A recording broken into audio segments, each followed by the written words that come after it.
Tepat di hari itu, di sebuah pesta untuk merayakan pelantikan suamiku, Baskara Wijaya, sebagai direktur utama grup perusahaan. Di hadapan selingkuhannya yang muda dan cantik yang menonton dengan gembira, pria yang telah kuabdikan seluruh masa mudaku itu dengan sengaja memerintahkan pengawalnya untuk menamparku tepat 30 kali. Namun, hanya 30 menit kemudian, jabatannya sebagai direktur utama dan kekayaannya yang melimpah lenyap bagai asap. Ia jatuh berlutut di kakiku dan menjerit, "Anissa Kirana, kamu yang menghancurkanku. Namaku Anissa Kirana. Nama yang diberikan orang tuaku dengan harapan hidupku akan selalu damai dan bebas." Tahun ini, usiaku menginjak 35 tahun. Usia yang kata orang cukup matang untuk menerima segala suka dan duka kehidupan. 10 tahun yang lalu, aku menikah dengan Baskara Wijaya. Saat itu, Baskara hanyalah seorang pemuda dari desa yang merantau ke Jakarta hanya dengan tangan kosong dan hati yang penuh ambisi, bermimpi meraih kesuksesan. Waktu itu, aku baru saja lulus dengan predikat terbaik dari Fakultas Ekonomi dan melepaskan kesempatan bekerja di sebuah bank swasta ternama demi membangun bisnis bersamanya dari nol. Kami melewati masa-masa paling sulit bersama, berbagi sebungkus nasi untuk berdua dan begadang semalaman untuk menyelesaikan proyek pertama kami. Cinta kami dibangun di atas perjuangan bersama, berasal dari keyakinan mutlak bahwa selama kami bersama, kami bisa melewati kesulitan apapun, dan kami benar-benar berhasil.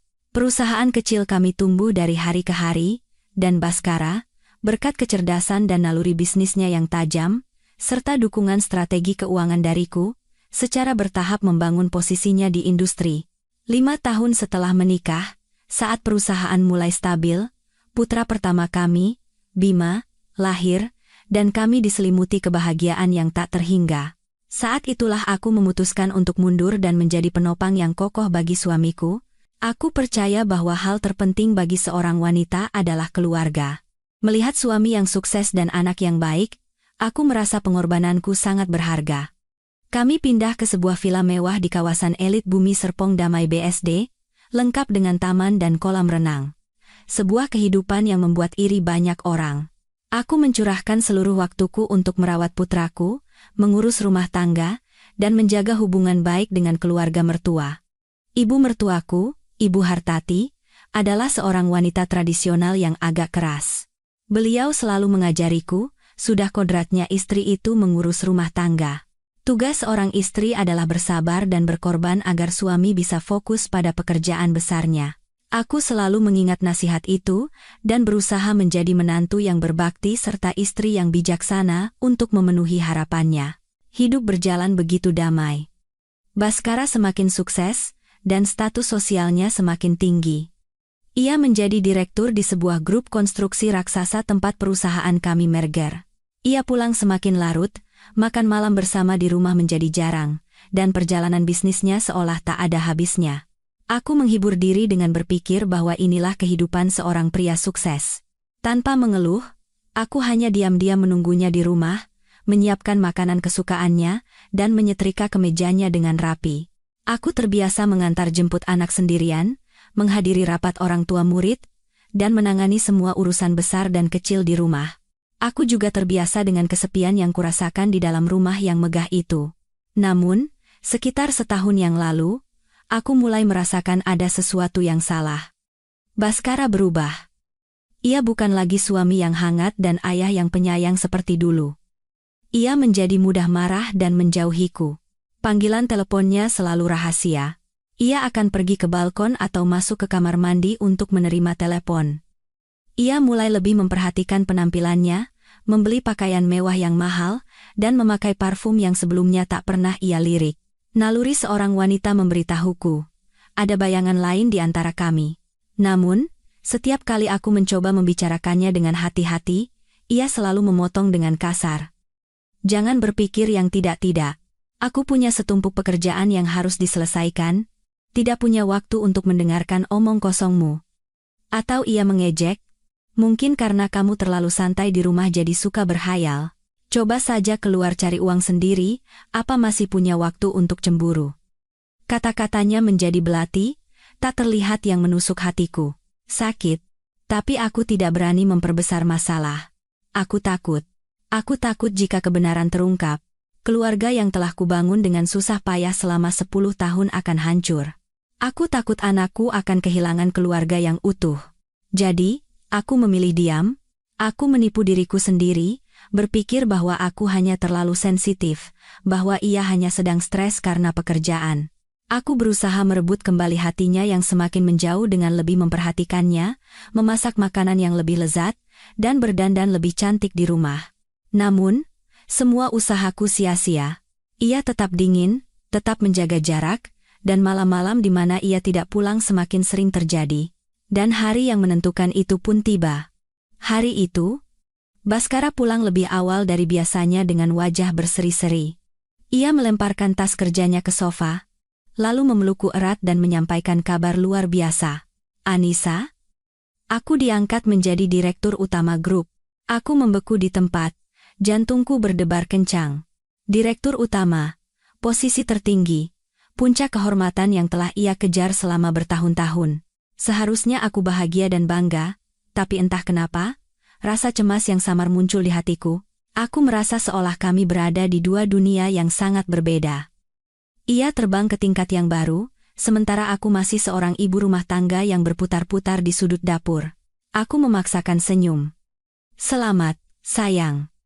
Tapi ia sepertinya tidak menyadari kegugupanku. Ia bercerita dengan antusias tentang pesta pelantikan yang akan datang. Akan diadakan sangat meriah. Anissa, aku mengundang semua mitra penting dan eksekutif senior. Kamu juga harus menyiapkan gaun yang sangat indah, yang pantas dengan statusmu sebagai istri direktur utama, ia berkata dengan suara penuh kebanggaan. Aku hanya mengangguk pelan, tapi di dalam hati aku merasakan jarak yang mengerikan. Ia tidak berdiskusi denganku, ia hanya memberi perintah. Aku merasa bukan lagi pasangan hidup yang berbagi suka dan duka, melainkan sebuah aksesori, sebuah perhiasan yang diperlukan untuk menjaga citranya. Selama beberapa hari berikutnya, ia sibuk dengan persiapan pesta. Ia menyewa event organizer profesional dan memilih sendiri hotel bintang 5 termewah di Jakarta sebagai lokasi. Ia tidak meminta pendapatku sama sekali, dan aku hanya diam-diam mengamati, menekan perasaan yang semakin berat di hati. Aku memilih sendiri sebuah gaun malam berwarna hijau giok. Desainnya elegan dan sopan, namun tidak kehilangan kesan mewah. Aku ingin tampil secantik mungkin, seolah ini adalah upaya terakhirku untuk membuktikan nilaiku di hari pentingnya. Pada sore hari pesta, aku berdiri di depan cermin, menatap bayanganku. Wanita di cermin itu masih memiliki jejak masa muda, tetapi matanya memancarkan kesedihan yang mendalam. Aku merias wajah dengan cermat untuk menyembunyikan kelelahan dan malam-malam tanpa tidur. Saat aku turun, Baskara sudah menunggu dengan tuxedo hitam yang gagah. Ia menatapku dari atas ke bawah, bukan dengan kekaguman, melainkan dengan tatapan menilai. Ia sedikit mengernyitkan dahi dan berkata, "Kenapa kamu pilih warna ini? Terlihat terlalu tua." "Yah, sudahlah. Tidak ada waktu untuk ganti. Masuk ke mobil." Kata-katanya seperti menyiram air dingin ke jiwaku. Aku berjalan pelan ke mobil, jantungku terasa sesak. Aku menarik napas dalam-dalam, berusaha menyingkirkan awan gelap di hatiku dan menjadi istri yang paling bersinar di sisinya. Namun, aku tidak pernah bermimpi bahwa hanya dalam beberapa jam, di tempat yang megah itu, aku tidak hanya akan kehilangan senyumku, tetapi juga kehormatan, martabat, dan 10 tahun masa muda yang telah kupersembahkan untuk pria itu. Hotel bintang 5 tempat pesta diadakan dihias semegah istana. Cahaya lampu kristal yang menyilaukan membanjiri lantai marmer, yang berkilauan memantulkan bayangan para tamu terhormat dalam balutan gaun mahal. Suara musik yang merdu, dentingan gelas anggur yang jernih, dan tawa yang bersemangat berpadu menciptakan simfoni kesuksesan dan kekuasaan. Aku menggandeng lengan Baskara, berjalan di atas karpet merah, berusaha tersenyum secerah mungkin untuk menyembunyikan kehampaan dan kecemasan di hatiku. Semua mata tertuju pada kami, orang-orang menatapnya dengan kekaguman dan pujian, dan menatapku dengan campuran rasa ingin tahu dan iri. Istri Bapak Direktur Utama ternyata masih sangat muda dan cantik. Pak Baskara benar-benar beruntung. Sudah hebat dalam bisnis, istrinya cantik, putranya pintar. Benar-benar pasangan idaman yang terkenal di Jakarta. Pujian-pujian ini seharusnya membuatku bahagia, tetapi kini terdengar di telingaku sebagai kemunafikan yang pahit. Aku tahu. Di mata mereka, aku hanyalah latar belakang, sebuah aksesori untuk menonjolkan karier gemilang suamiku. Tidak ada yang tahu apa yang telah aku korbankan dan lepaskan agar ia bisa menjadi seperti hari ini. Baskara tampak sangat puas. Ia membawaku berkeliling, memperkenalkan aku kepada para mitra dan tamu terhormat. Namun, cara ia memperkenalkanku juga sangat asing. Ia tidak berkata, "Ini istri saya, Anissa, yang telah membangun perusahaan bersama saya." Ia hanya berkata singkat, "Istri saya." Dua kata itu, "istri saya," terdengar elegan namun terasa begitu dingin. Itu bukan panggilan untuk pasangan yang dicintai, melainkan terdengar seperti sebuah jabatan, sebuah posisi. Aku merasa seperti boneka tanpa jiwa yang ia bawa untuk memamerkan keharmonisan palsunya kepada dunia. Selama pesta, ia hampir tidak berbicara denganku. Ia sibuk menerima ucapan selamat, berjabat tangan bisnis, dan tersenyum cerah kepada para mitra. Aku berdiri diam di salah satu sudut, memegang gelas anggur merah yang tidak kuminum, menatap kosong pada orang-orang yang lalu lalang. Di tengah pesta yang merayakan keluargaku, aku merasa tersesat dan sendirian. Ibu mertuaku, Ibu Hartati, berbeda. Ia mengenakan kebaya beludru mewah, berkeliling dengan wajah yang tidak bisa menyembunyikan kebanggaan. Ia membual seolah jabatan direktur utama yang baru diraih putranya adalah prestasi seluruh keluarga. Melihatku berdiri sendirian, ia mendekat dan berkata dengan nada sedikit menegur. "Anissa, kenapa kamu berdiri di sini? Pergi ke sana, temani suamimu menyambut tamu. Bersikaplah yang pantas sebagai istri direktur utama. Kalau kamu cemberut begitu, orang-orang akan menertawakanmu." Aku hanya mengangguk kecil, tetapi kedua kakiku terasa terpaku di lantai. Aku tidak bisa berbaur dengan suasana munafik ini. Dan ketika pesta mencapai puncaknya, ia muncul. Di tengah aula perjamuan yang sedang memanas, seorang wanita muda berjalan masuk mengenakan gaun merah menyala yang ketat. Ia sangat muda, mungkin sekitar awal 20-an, wajahnya cantik dan tajam, dengan bibir merah yang provokatif, semua mata di ruangan itu seolah tertuju padanya. Ia tidak sendirian, pria yang dengan mesra menggandeng lengannya tidak lain adalah suamiku, Baskara Wijaya. Saat itu, waktu seolah berhenti. Telingaku berdengung, pandanganku kabur, dan dadaku terasa seperti diremas seseorang. Aku membeku di tempat, gelas anggur di tanganku jatuh ke lantai dan pecah berkeping-keping. Kepingan kaca itu seperti hatiku. Baskara bahkan tidak melirikku. Ia membawa wanita itu langsung ke atas panggung di mana sebuah kue besar diletakkan. Ia mengambil mikrofon, dan suaranya yang lantang menggema di seluruh ruangan. "Terima kasih kepada semua yang telah meluangkan waktu berharga untuk memeriahkan acara ini. Hari ini adalah hari yang sangat istimewa bagi saya. Dan untuk membuat hari yang membahagiakan ini semakin sempurna, saya ingin memperkenalkan seseorang yang lebih istimewa kepada Anda semua." Ia menoleh ke arah wanita itu. Tatapannya penuh dengan cinta dan puja yang sudah sangat lama tidak kuterima. Ini adalah Clara Maheswari. Seseorang yang selalu berada di sisiku, memberiku semangat, dan menjadi inspirasi hingga aku bisa mencapai kesuksesan hari ini. Dia adalah energiku, dan masa depanku. Aula menjadi riuh, suara bisik-bisik terdengar di sana-sini, beberapa orang bingung, beberapa penasaran, dan beberapa lainnya menatapku dengan pandangan kasihan. Aku berdiri di pusat semua perhatian itu, merasa seperti ditelanjangi di depan ratusan pasang mata. Rasa sakit, penghinaan, dan amarah bergejolak di dalam dadaku seperti badai, menyapu bersih semua ketenangan yang susah payah kutahan. Aku tidak menangis, air mataku sudah lama mengering. Aku hanya merasakan kehampaan yang mengerikan. 10 tahun pengorbanan, 10 tahun pengabdian, pada akhirnya dibalas dengan penghinaan publik di hadapan semua orang. Ia tidak hanya berselingkuh, ia ingin menginjak-injak kehormatanku, ingin menyangkal keberadaanku sepenuhnya. Ibu mertuaku juga tampak terkejut. Ia berdiri dengan mulut ternganga, wajahnya pucat pasi, seolah tidak percaya dengan apa yang baru saja diucapkan putranya. Ia menoleh ke arahku, tatapannya bercampur antara amarah dan kebingungan. Aku menarik napas dalam-dalam, mengumpulkan sisa-sisa kekuatanku. Aku tidak boleh hancur di sini. Aku tidak boleh menunjukkan kelemahan kepada mereka. Aku berjalan perlahan menuju panggung. Setiap langkah terasa seberat timah, tetapi tatapanku sedingin es dan tegas.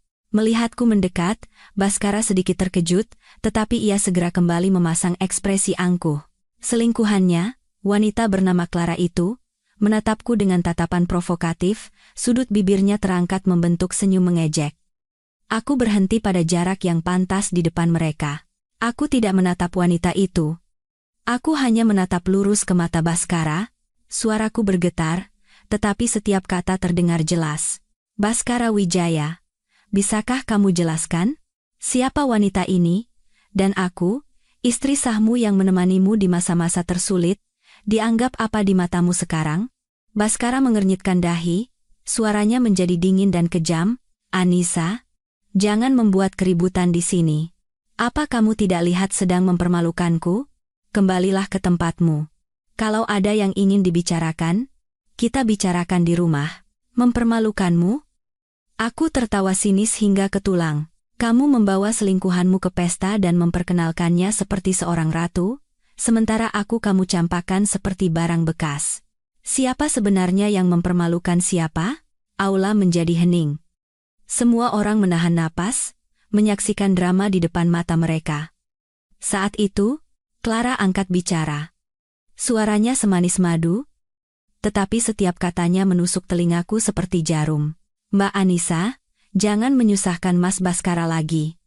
Cinta itu tidak salah. Yang salah adalah orang yang sudah tidak dicintai lagi.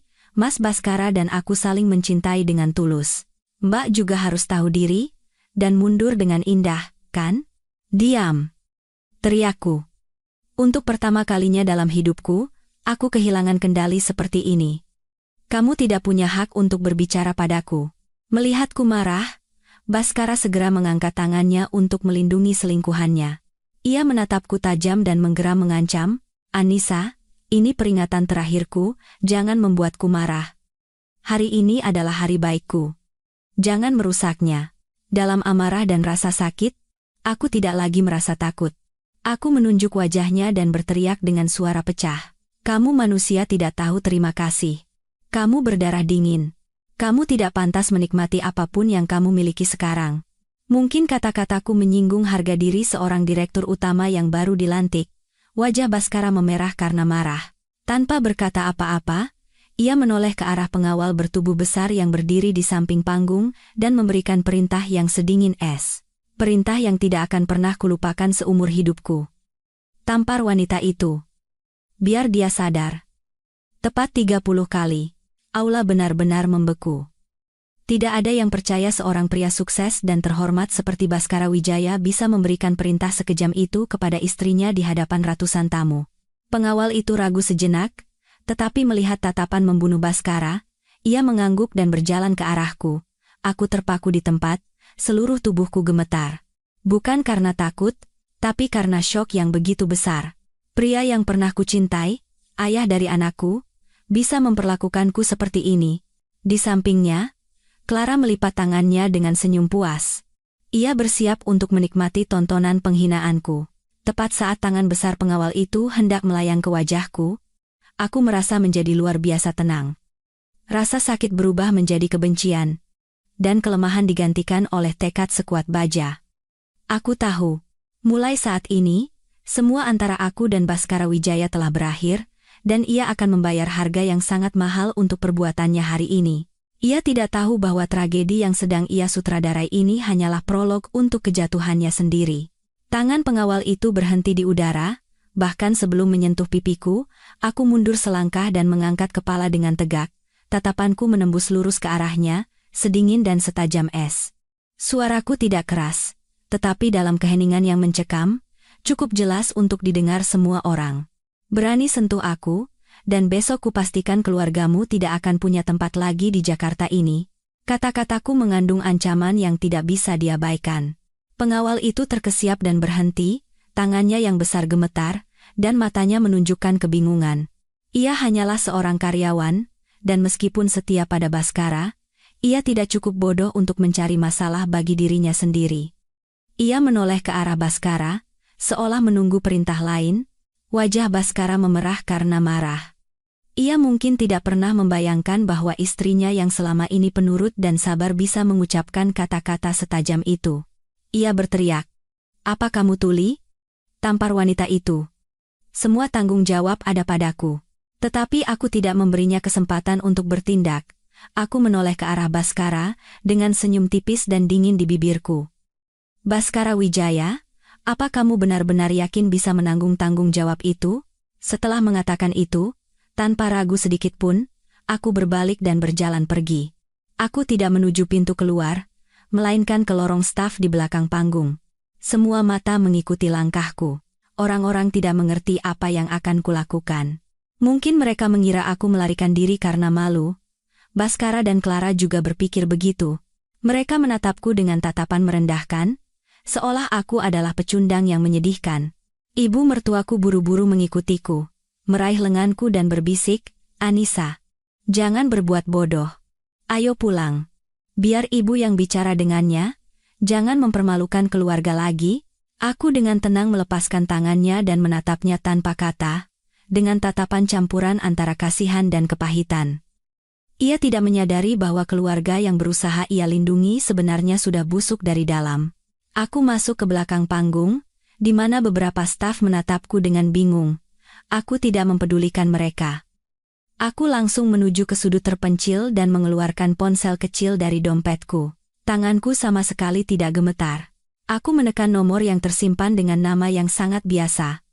"Pak Gunawan," di seberang sana, telepon diangkat hampir seketika. Terdengar suara pria yang rendah dan berwibawa. "Ini Bapak, Anissa." Aku menarik napas dalam-dalam dan berkata dengan suara yang luar biasa tenang, "Pak, sudah waktunya. Mulai sekarang." Sebuah kalimat singkat, tanpa penjelasan atau keluhan. Di seberang sana, jawaban juga hanya satu kata. "Baik." Aku menutup telepon, menghapus riwayat panggilan, lalu berjalan keluar lagi, tapi bukan untuk kembali ke aula perjamuan. Aku keluar dari hotel bintang 5 yang mewah itu melalui pintu darurat, meninggalkan sebuah drama yang akan segera berakhir. Aku tidak pulang ke rumah. Aku berjalan tanpa tujuan di jalanan yang penuh dengan lampu gemerlap. Angin malam yang dingin menerpa wajahku, membuat pikiranku menjadi lebih jernih dari sebelumnya. Aku tidak menangis. Aku tidak lagi merasakan sakit. Di dalam hatiku hanya tersisa kekosongan dan perasaan lega yang aneh. Seolah semua beban, semua penipuan diri, semua kesabaran selama bertahun-tahun ini luruh malam ini. Aku memberinya kesempatan, tetapi ia sendiri yang menghancurkan segalanya. Aku melihat jam, sudah 15 menit sejak aku menelepon. Semuanya mungkin sudah dimulai. Kembali ke aula pesta. Setelah aku pergi, Baskara berusaha memulihkan suasana. Ia mengambil mikrofon dan berkata sambil tersenyum canggung, "Maaf, tadi ada sedikit keributan. Silakan nikmati kembali pestanya." Ia memberi isyarat kepada band untuk memainkan musik yang lebih ceria. Clara juga menggandeng lengannya dan tersenyum cerah, berusaha bersikap seolah tidak terjadi apa-apa. Tetapi suasana di aula tidak bisa kembali seperti semula.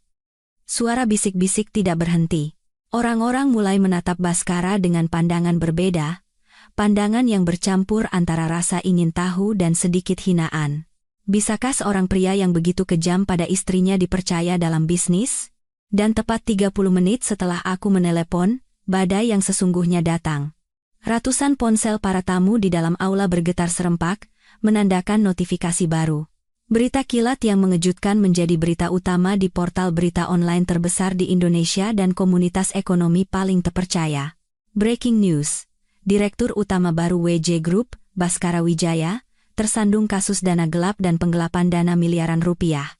Artikel itu disertai dengan bukti-bukti yang tidak dapat disangkal. Salinan rekening koran yang menunjukkan transaksi mencurigakan senilai miliaran rupiah yang mengalir ke rekening pribadi, kontrak palsu yang ditandatangani dengan perusahaan fiktif, hingga rekaman percakapan antara Baskara dan mitranya yang berisi rencana menggelembungkan biaya proyek untuk dibagi keuntungan. Semuanya begitu jelas, detail, dan angkanya akurat. Aula menjadi kacau balau, semua orang menunduk menatap ponsel mereka, wajah mereka dipenuhi kengerian. Di pasar saham elektronik, saham WJ Group langsung anjlok. diselimuti warna merah yang menandakan kejatuhan. Para mitra utama yang baru saja bersulang untuk Baskara kini menatapnya dengan pandangan campuran antara amarah dan cemas. Ponsel Baskara juga mulai berdering tak henti-hentinya. Dengan tangan gemetar, ia menjawab telepon. Dari seberang sana, terdengar suara wakil direktur yang panik. "Pak Dirut, gawat, semua bukti korupsi Bapak tersebar di internet. Para pemegang saham menuntut RUPS luar biasa, dan OJK juga sudah mulai melakukan penyelidikan." Baskara membeku di tempat, ponselnya jatuh dari genggaman dan hancur berkeping-keping di lantai marmer. Wajahnya pucat pasi tanpa sedikit pun darah. Ia terhuyung-huyung dan buru-buru meminjam ponsel orang lain untuk memeriksa berita itu. Matanya membelalak ngeri saat melihat bukti-bukti itu. Ia tahu semua itu benar, dan ia tahu hanya ada satu orang yang bisa memiliki bukti-bukti rahasia itu. Ia mengangkat kepala dan dengan panik mencari sosokku di tengah kerumunan. Tapi aku sudah tidak ada di sana. Ia berlari keluar dari aula, menuju lobi, dan akhirnya menemukanku. Aku berdiri diam di depan pintu utama hotel, seperti hantu. Mobil Pak Gunawan sudah menungguku di tepi jalan. Baskara berlari ke arahku, mencengkeram bahuku dan berteriak seperti orang gila. "Anissa, ini perbuatanmu, kan? Semua ini rencanamu, kan?" Jawab. Aku tidak menjawab, hanya menatapnya dengan tatapan yang luar biasa tenang. Ia mengguncang bahuku dengan keras, dan berteriak dengan suara panik. "Kenapa? Kenapa kamu melakukan ini? Apa kamu ingin menghancurkanku? Menghancurkan keluarga ini?"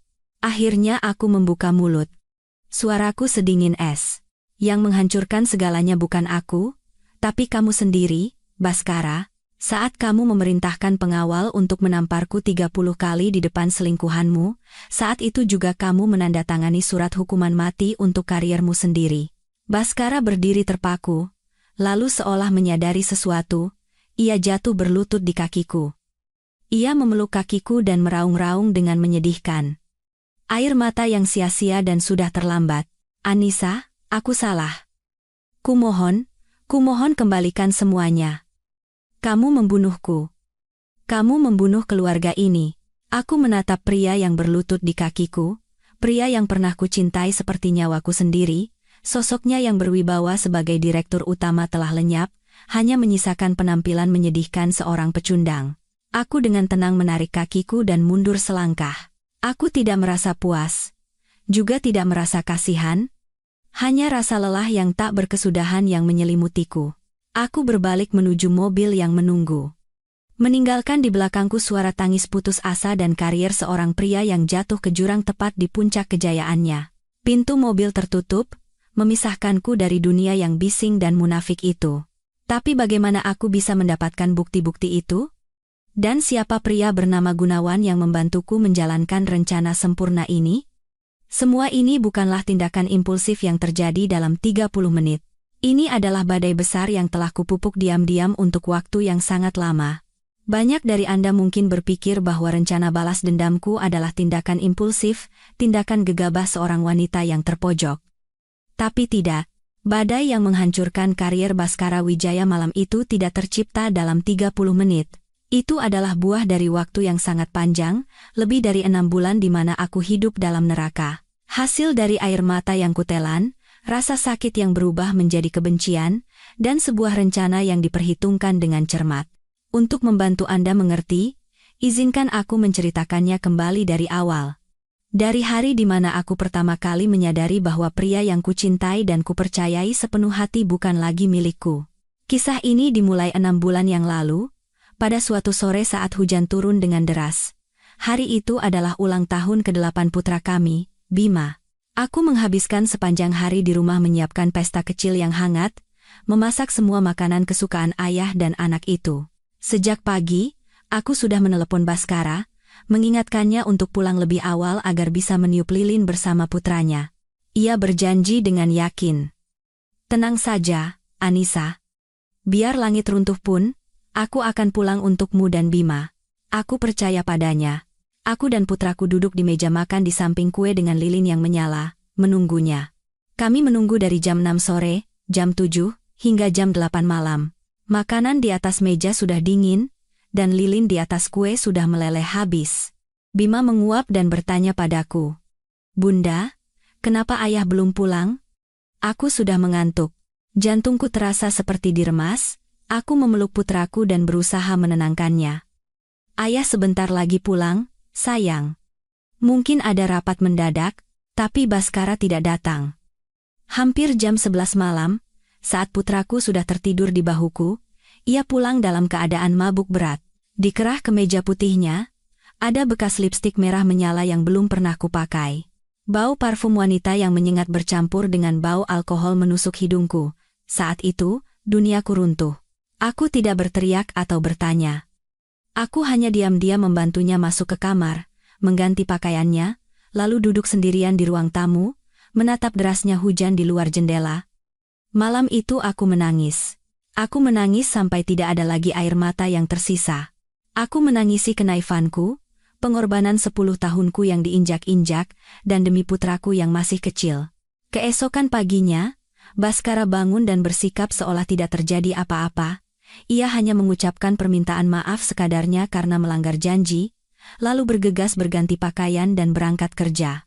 Ia sama sekali tidak memperhatikan mataku yang bengkak atau keheninganku yang menakutkan.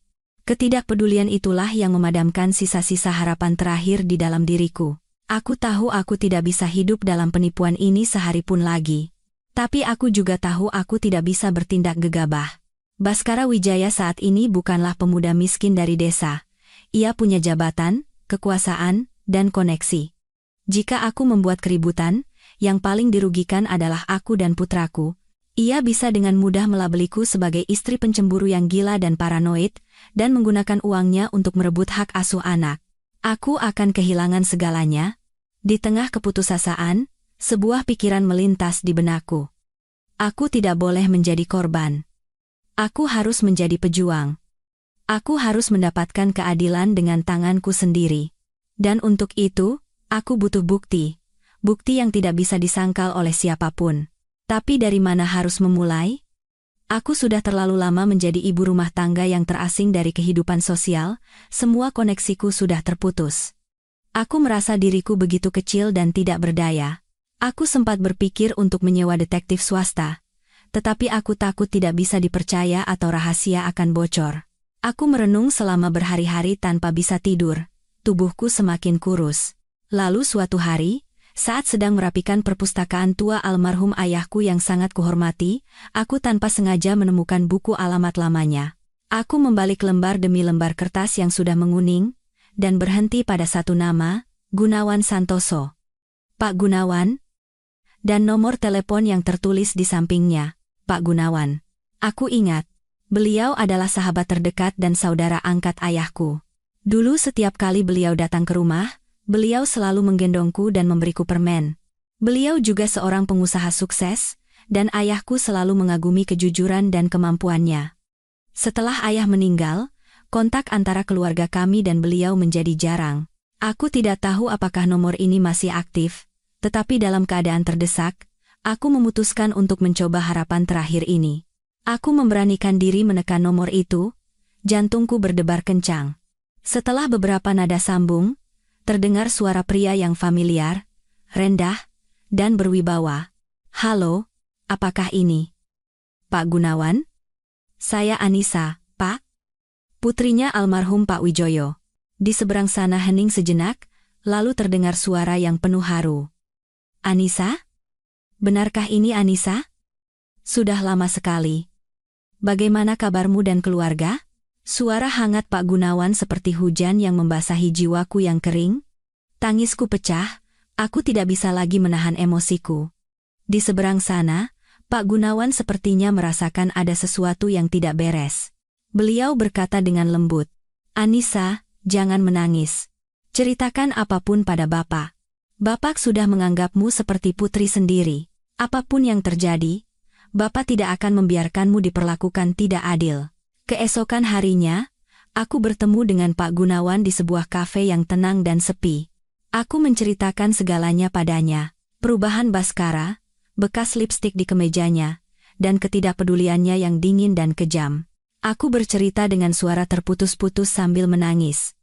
Pak Gunawan hanya diam mendengarkan, wajahnya mengeras, dan matanya menunjukkan kemarahan. Setelah ceritaku selesai, beliau mengetuk meja dengan ringan dan berkata dengan tegas, "Baskara Wijaya, beraninya dia melakukan itu pada putri sahabatku. Ini tidak bisa dibiarkan.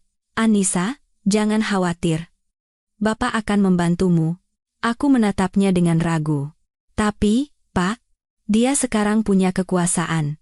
Saya takut." Pak Gunawan memotong kata-kataku dan berkata dengan tatapan tajam, "Apa gunanya kekuasaan? Sepandai-pandainya tupai melompat, akhirnya akan jatuh juga. Yang penting sekarang adalah kita harus bertindak dengan cerdas. Apa yang kamu inginkan? Apakah kamu ingin bercerai baik-baik dan menerima tunjangan? Atau kamu ingin dia membayar semua perbuatannya?" Aku menatap Pak Gunawan. Di kepalaku terbayang wajah Baskara yang mabuk di malam ulang tahun putranya, bekas lipstik merah yang jelas, dan senyum merendahkan yang ia tunjukkan setiap kali aku mencoba bertahan. Api kebencian berkobar di dalam diriku, aku mengepalkan tanganku, suaraku menjadi dingin dan tegas. "Saya ingin dia membayar, Pak. Saya ingin dia kehilangan semua yang dia miliki sekarang, semua yang dia dapatkan dengan menginjak-injak pengorbanan saya." Pak Gunawan menatapku, dan matanya bersinar puas. Beliau mengangguk, "Bagus. Kamu punya nyali. Persis seperti ayahmu. Jika kamu sudah memutuskan begitu, Bapak akan membantumu sampai akhir. Tapi jalan ini akan sangat sulit dan berbahaya. Apa kamu siap?" Tanpa ragu sedikit pun, aku menatap lurus ke matanya. "Ya. Saya siap." Mulai hari itu, aku bukan lagi Anissa yang lemah.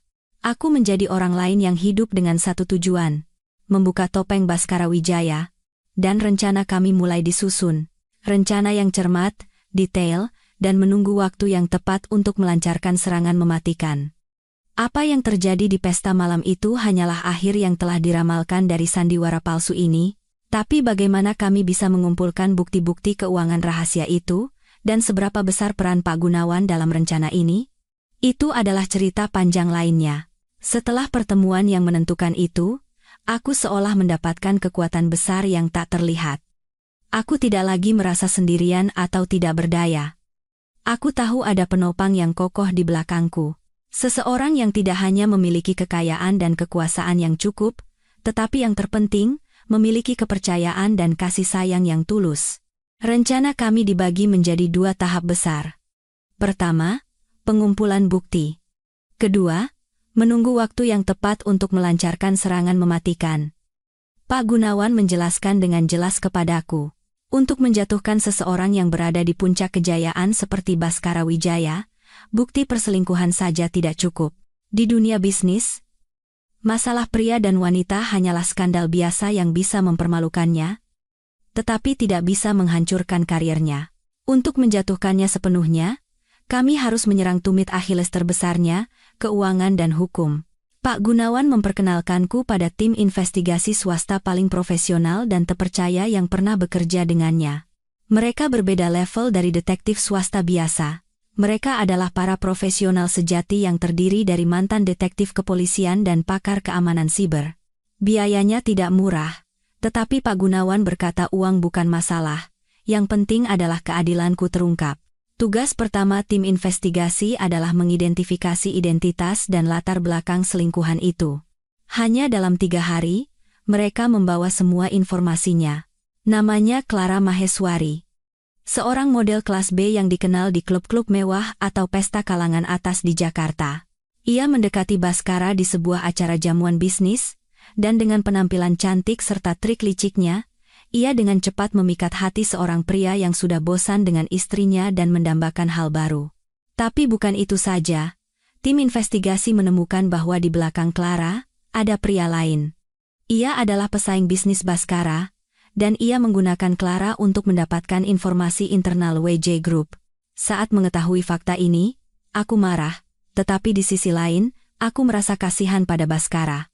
Ia pikir ia telah menemukan cinta sejati, energi baru, tetapi sebenarnya ia hanyalah bidak catur yang dimainkan oleh orang lain. Namun, rasa kasihan itu lenyap seketika saat aku melihat foto-foto yang dikirim oleh tim investigasi. Foto Baskara dan Clara bergandengan tangan berbelanja di department store kelas atas. Foto mereka berpelukan dan berciuman di penthouse mewah yang dibelikan Baskara. Dan yang paling menyakitkan adalah foto mereka berlibur ke luar negeri bersama, setelah berbohong padaku bahwa ia harus melakukan perjalanan bisnis mendadak. Setiap kali melihat foto-foto itu, jantungku terasa seperti ditusuk ribuan jarum. Tapi aku tidak menangis. Aku hanya menyimpan semuanya, memasukkannya ke dalam folder terpisah di komputerku, dan memberinya nama pengkhianatan. Bersamaan dengan pelacakan Clara, tugas yang lebih penting dari tim investigasi adalah menyelidiki kondisi keuangan Baskara. Bagian ini adalah yang paling sulit karena Baskara sangat berhati-hati dan licik dalam transaksinya. Pak Gunawan harus mengerahkan seluruh jaringannya untuk membantu tim investigasi. Ia meminta bantuan seorang teman lama yang memegang jabatan tinggi di sebuah bank besar untuk membantu melacak aliran dana yang mencurigakan. Dan kebenaran yang mengerikan mulai terungkap perlahan. Baskara tidak hanya memberikan biaya hidup pada selingkuhannya, ia mulai menggelapkan uang perusahaan sejak sekitar 2 tahun yang lalu. Ia mendirikan banyak perusahaan fiktif, atau paper company, atas nama orang-orang kepercayaannya. Kemudian, ia membuat kontrak konstruksi atau pengadaan material palsu dengan perusahaan-perusahaan ini, menggelembungkan nilainya beberapa kali lipat untuk menyedot dana dari grup. Aku duduk di depan layar komputer, membaca satu persatu laporan dan rekening koran yang dikirim oleh tim investigasi. Tanganku gemetar. Bukan karena takut, tetapi karena rasa jijik yang luar biasa. Pria yang pernah kukagumi bakat dan tekadnya itu, ternyata adalah monster serakah yang tidak segan-segan menggunakan segala cara. Ia memanfaatkan kepercayaan para pemegang saham, dewan direksi, dan aku untuk memperkaya dirinya sendiri. Uang yang ia gelapkan mencapai puluhan miliar rupiah. Jumlah yang lebih dari cukup untuk ia dan selingkuhannya hidup mewah seumur hidup. Aku teringat masa-masa sulit saat kami berdua hidup hemat, mengirit pengeluaran. Aku ingat hari-hari saat aku rela tidak membeli baju baru, agar uangnya bisa ia gunakan untuk bertemu dengan mitra bisnis. Semua pengorbanan itu mungkin hanyalah sebuah lelucon di matanya. Semakin dalam kami menggali, semakin banyak korupsi serius yang kami temukan. Baskara tidak hanya melakukan penggelapan, tetapi juga diduga memberikan suap kepada beberapa pejabat untuk memenangkan proyek-proyek besar. Ia telah membangun jaringan kelompok kepentingan yang canggih untuk menutupi tindakan ilegalnya. Setelah memeriksa semua dokumen, Pak Gunawan hanya berkata satu hal, orang ini tidak hanya mengkhianatimu. Ia telah mengkhianati seluruh bisnis yang telah ia bangun. Ia menggali kuburnya sendiri. Aku duduk di kantor Pak Gunawan. Di sekelilingku, tumpukan dokumen tebal menumpuk. Aku merasa seperti berada di hadapan monster raksasa. Monster yang diciptakan oleh keserakahan dan kebohongan pria yang pernah kucintai. Pak Gunawan bertanya padaku, Anissa, dengan bukti-bukti ini, kita bisa segera menyeretnya ke pengadilan. Ia akan menerima hukuman yang sangat berat. Apa kamu mau begitu? Aku terdiam cukup lama. Wajah putraku, Bima, terlintas di benakku. Jika Baskara masuk penjara, putraku harus tumbuh tanpa ayah. Ia mungkin harus hidup dengan label sebagai anak seorang narapidana. Rasa sakit itu mungkin lebih besar dari rasa sakit pengkhianatan yang kualami. Aku menatap Pak Gunawan, menggelengkan kepala, dan berkata dengan suara tercekat, saya tidak ingin dia masuk penjara, Pak. Setidaknya demi putra saya hanya ingin dia kehilangan semua yang paling ia banggakan. Kariernya, jabatannya, dan juga kesombongannya. Saya ingin dia merasakan bagaimana rasanya jatuh dari puncak ke jurang. Seperti yang saya rasakan sekarang. Pak Gunawan menatapku. Matanya menunjukkan keterkejutan. Lalu berubah menjadi pemahaman dan rasa hormat. Beliau mengangguk. Baik. Jika itu yang kamu inginkan, ada cara lain. Cara yang tidak menggunakan kekuatan hukum, tetapi lebih menyakitkan daripada masuk penjara. Dan sejak saat itu, tahap kedua dari rencana dimulai. Kami tidak akan menuntutnya. Kami akan menggunakan bukti-bukti ini sebagai senjata, sebagai bom waktu, dan meledakannya pada saat yang paling tidak ia duga. Saat ia berada di puncak kejayaannya, saat ia merasa menjadi penguasa dunia. Dan pesta pelantikannya sebagai direktur utama adalah panggung yang paling sempurna untuk menjatuhkannya secara dramatis. Namun, agar bom itu memiliki daya hancur maksimal, dibutuhkan satu elemen lagi. elemen yang bisa mengguncang fondasi WJ Group itu sendiri. Dan saat itulah peran sejati Pak Gunawan menjadi jelas. Jika tim investigasi swasta adalah ujung tombak yang diam-diam mengumpulkan amunisi, maka Pak Gunawan adalah sang jenderal yang menyusun strategi dan mempersiapkan pertempuran terakhir. Ketika aku memutuskan untuk tidak menyeret Baskara ke pengadilan melainkan menjatuhkannya di dunia bisnis, Pak Gunawan tersenyum penuh arti dan bangga. Beliau berkata, "Anissa, sekarang kamu benar-benar sudah dewasa. Terkadang, hukuman yang paling menyakitkan bukanlah kurungan fisik, melainkan kehancuran mental. Mari kita buat Baskara merasakannya." Pak Gunawan mulai menjelaskan rencananya padaku. Menurutnya, sekadar menyebarkan bukti korupsi di internet tidaklah cukup. Itu memang akan memberikan kejutan besar dan membuat harga saham anjlok, tetapi Baskara dengan koneksi dan kelihayannya pasti akan menemukan cara untuk lolos. Ia bisa melimpahkan tanggung jawab pada bawahannya atau menggunakan uang untuk membungkam opini publik. Agar ia tidak bisa bangkit lagi, kami harus merebut kendali dari dalam. Artinya, kami harus menjadi kekuatan yang cukup kuat di dalam WJ Group untuk bisa menentukan nasibnya. Aku bertanya dengan bingung. Tapi bagaimana mungkin? Saya hanya pemegang saham kecil. Dan Bapak tidak ada hubungannya dengan grup. Pak Gunawan tersenyum seperti seorang veteran perang. Siapa bilang tidak ada hubungannya? Di dunia bisnis, tidak ada yang mustahil. Asalkan ada dana yang cukup dan rencana yang sempurna. Rencana Pak Gunawan benar-benar membuatku terkejut. Selama 6 bulan terakhir, saat aku menyelidiki Baskara, Pak Gunawan juga diam-diam bergerak. Beliau menggunakan asetnya yang besar dan jaringannya di dunia keuangan untuk mendirikan sebuah dana investasi fiktif, Ghost Investment Fund. Dana ini tidak atas nama beliau, melainkan atas nama orang-orang yang sangat ia percayai seperti pengacara atau pakar keuangan, orang-orang yang sama sekali tidak terkait. Kemudian, dana ini mulai membeli saham WJ Group di pasar saham. Mereka mengakumulasi saham secara diam-diam dan perlahan, tanpa menarik perhatian, sedikit demi sedikit setiap hari, dari investor retail kecil hingga pemegang saham yang ingin menarik dana, mereka melakukannya dengan sangat profesional sehingga tidak ada seorang pun, termasuk Baskara dan manajemen grup, yang menyadari bahwa seekor hiu raksasa sedang diam-diam menelan perusahaan mereka. Aku hanya mendengarkan dengan tercengang. Aku tidak pernah membayangkan bahwa selama aku tenggelam dalam rasa sakit dan kebencian, Pak Gunawan telah melakukan hal sebesar itu untukku.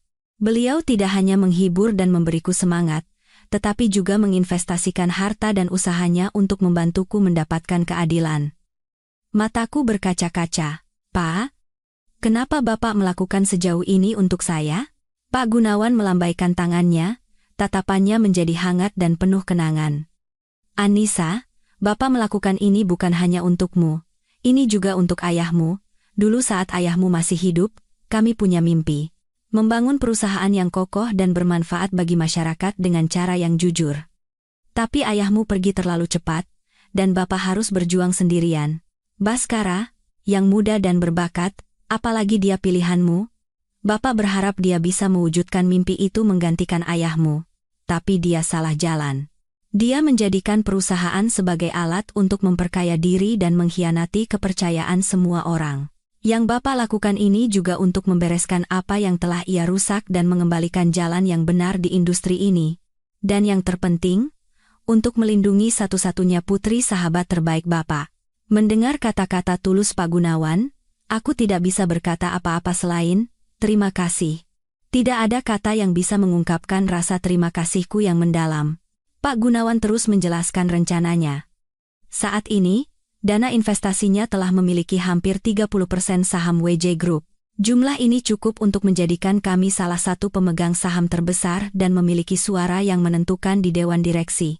Namun, semua ini masih rahasia. Tidak ada yang tahu siapa pemilik sebenarnya dari dana investasi itu. Mereka hanya tahu itu adalah lembaga keuangan asing yang misterius. Dan sekarang, Anissa, Pak Gunawan menatapku dengan tajam, potongan puzzle terakhir dari rencana ini adalah kamu. "Saya?" Tanyaku kaget. "Betul. Aku akan memproses pengalihan seluruh saham yang dimiliki dana investasi itu atas namamu. Kamu akan menjadi pemilik 30% saham itu. Kamu akan menjadi pemegang saham terbesar kedua di grup setelah negara." Aku tergagap karena terkejut. Tapi saya tidak bisa, Pak. Saya tidak punya uang, dan sudah terlalu lama meninggalkan bidang ini. Pak Gunawan tertawa. Siapa bilang butuh uang? Ini Bapak pinjamkan padamu. Setelah semua selesai, kamu bisa membayarku kembali dengan dividen dari saham itu. Dan soal pengalaman, jangan meremehkan dirimu sendiri. Kamu punya bakat dan kecerdasan yang diwariskan ayahmu. 10 tahun sebagai ibu rumah tangga mungkin membuatmu lupa beberapa keterampilan, tapi tidak akan mematikan naluri seorang ahli keuangan. Bapak akan membimbingmu langkah demi langkah. Aku duduk di sana, diliputi perasaan yang sulit diungkapkan, khawatir dan takut. Tetapi pada saat yang sama, ada kegembiraan dan kebanggaan yang meluap-luap. Pak Gunawan tidak hanya ingin membantuku balas dendam. Ia ingin memberiku kesempatan untuk memulai hidup kembali, kesempatan untuk menemukan diriku sendiri, kesempatan untuk tidak lagi hidup di bawah bayang-bayang suami. Ia ingin aku menjadi Anissa yang mandiri, kuat, dan memiliki nilai tersendiri. Aku menarik napas dalam-dalam, menatap lurus ke mata Pak Gunawan, dan mengangguk dengan tegas. Baik, Pak. Akan saya coba. Saya tidak akan mengecewakan kepercayaan Bapak dan Ayah. Mulai hari itu, hidupku memasuki babak baru. Siang hari, aku tetaplah ibu rumah tangga yang penurut dan sabar. Merawat anak, menyiapkan makanan untuk Baskara, dan memainkan peran sebagai istri yang tidak pernah mengeluh dengan sempurna. Tetapi saat malam tiba dan seluruh keluarga tertidur, aku menjadi orang lain. Aku mempelajari materi-materi yang dikirimkan Pak Gunawan. Aku membaca kembali laporan keuangan, menganalisis strategi manajemen grup. Aku belajar bagaimana cara berpikir dan mengambil keputusan sebagai pemegang saham mayoritas. Pak Gunawan, seperti guru yang berdedikasi, menjelaskan setiap klausul satu persatu dan menganalisis langkah-langkah di papan catur raksasa bernama bisnis. Perlahan, pengetahuan keuangan yang kupikir telah kulupakan kembali bangkit dan menjadi lebih tajam dan kuat dari sebelumnya. Aku bukan lagi Anissa yang naif 10 tahun yang lalu. Aku telah ditempa oleh rasa sakit pengkhianatan dan dipersenjatai dengan senjata paling tajam. Aku hanya menunggu hari di mana Baskara Wijaya mencapai puncak kejayaannya. Hari itu akan menjadi hari di mana aku secara resmi tampil, bukan sebagai istrinya, tetapi sebagai musuh terbesarnya. Bom waktu sudah terpasang, pemicunya adalah pesta pelantikan itu, dan detonatornya tidak lain adalah diriku sendiri. Tapi bagaimana cara meledakkan bom itu dengan paling sempurna, agar Baskara tidak punya jalan keluar sama sekali? Itu adalah hasil dari perhitungan lain yang sangat cermat. Menjadi pemegang saham mayoritas anonim di WJ Group memberiku status yang sama sekali berbeda. Aku bukan lagi orang luar yang hanya bisa menonton dengan marah. Kini aku bisa melihat setiap sudut dan aktivitas di dalam kerajaan yang begitu dibanggakan oleh Baskara Wijaya. Pak Gunawan mengatur agar aku bisa mengakses laporan internal dan notulen rapat yang hanya diizinkan untuk pemegang saham mayoritas. Tentu saja, semuanya dilakukan atas nama dana investasi fiktif itu. Setiap malam, saat Baskara tertidur pulas karena mabuk setelah pesta di luar atau sibuk bertukar pesan dengan selingkuhannya, aku duduk di depan komputer dan berubah menjadi seorang analis keuangan sejati. Angka tidak pernah berbohong. Semakin dalam aku mempelajari laporan, semakin jelas jaringan penggelapan yang canggih yang telah dibangun Baskara. Ia tidak hanya menggunakan kontrak melalui perusahaan fiktif, tetapi juga menyalahgunakan kekuasaannya untuk menempatkan orang-orang kepercayaannya di posisi-posisi kunci, menciptakan tim yang solid yang saling melindungi. Mereka bersama-sama merekayasa proyek dan membagi keuntungan di atas keringat dan kerja keras ribuan karyawan lainnya. Rasa jijikku tumbuh dari hari ke hari. Ini bukan lagi sekadar kebencian seorang istri yang dikhianati. Ini adalah kemarahan seorang manajer yang jujur terhadap tindakan tidak bermoral yang merusak fondasi seluruh perusahaan. Aku dan Pak Gunawan tahu bahwa agar serangan terakhir kami memiliki bobot yang sesungguhnya, tidak cukup hanya dengan menyebarkan bukti di internet. Itu hanyalah serangan terhadap opini publik, sedangkan serangan pamungkas haruslah serangan terhadap struktur hukum dan kekuasaan di dalam grup. Dan saat itulah perangkap yang sempurna dipasang. Pak Gunawan menganalisis dengan cermat struktur dewan direksi grup. Selain Baskara dan timnya, ada direktur lain. Para pendiri di masa lalu, orang-orang yang memiliki kecintaan pada perusahaan tetapi secara bertahap disingkirkan oleh Baskara. Mereka tidak puas. tetapi tidak memiliki kekuatan untuk melawan. Merekalah sekutu potensial yang harus kami tarik. Atas saran Pak Gunawan, aku memulai operasi kontak diam-diam. Aku tidak maju sendiri, sebagai gantinya, Pak Gunawan mengirim seorang pengacara yang mewakili dana investasi kami untuk bertemu secara rahasia dengan setiap anggota Dewan Direksi. Pengacara itu tidak mengatakan bahwa kami berniat menjatuhkan Bhaskara. Ia hanya menyajikan analisis tajam tentang penurunan kinerja manajemen dan keputusan investasi yang meragukan, menanamkan benih keraguan di benak mereka. Pada saat yang sama, ia menyajikan rencana restrukturisasi yang menjanjikan dan visi baru untuk grup jika terjadi pergantian kepemimpinan. Langkah Pak Gunawan ini sangat cerdas. Ini mengubah pertarungan ini dari balas dendam pribadi menjadi perjuangan untuk kelangsungan hidup dan kemajuan seluruh grup. Ini menggerakkan hati para direktur yang memiliki loyalitas pada perusahaan. Mereka mulai goyah. Sementara itu, aku punya tugas lain. Tugas yang hanya bisa kulakukan sendiri, mendapatkan tanda tangan Bhaskara. Bukan di atas kertas biasa, melainkan tanda tangan digital yang ia gunakan untuk transaksi rahasia, yaitu sertifikat digitalnya. Pak Gunawan berkata jika aku berhasil mendapatkannya, kami bisa mengakses dokumen-dokumen paling rahasia yang bahkan tim investigasi pun tidak bisa akses. Tapi bagaimana cara mendapatkannya? Bhaskara adalah orang yang sangat curiga. Ia selalu membawa USB yang berisi sertifikat itu bersamanya. Setelah merenung selama beberapa malam, aku memutuskan untuk memasang perangkap dengan memanfaatkan kelemahan terbesarnya, kesombongan dan perselingkuhannya.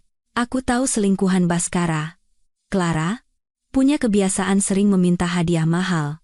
Setelah memata-matainya, aku tahu ia baru-baru ini mengincar tas mewah edisi terbatas yang harganya hampir 1 miliar rupiah.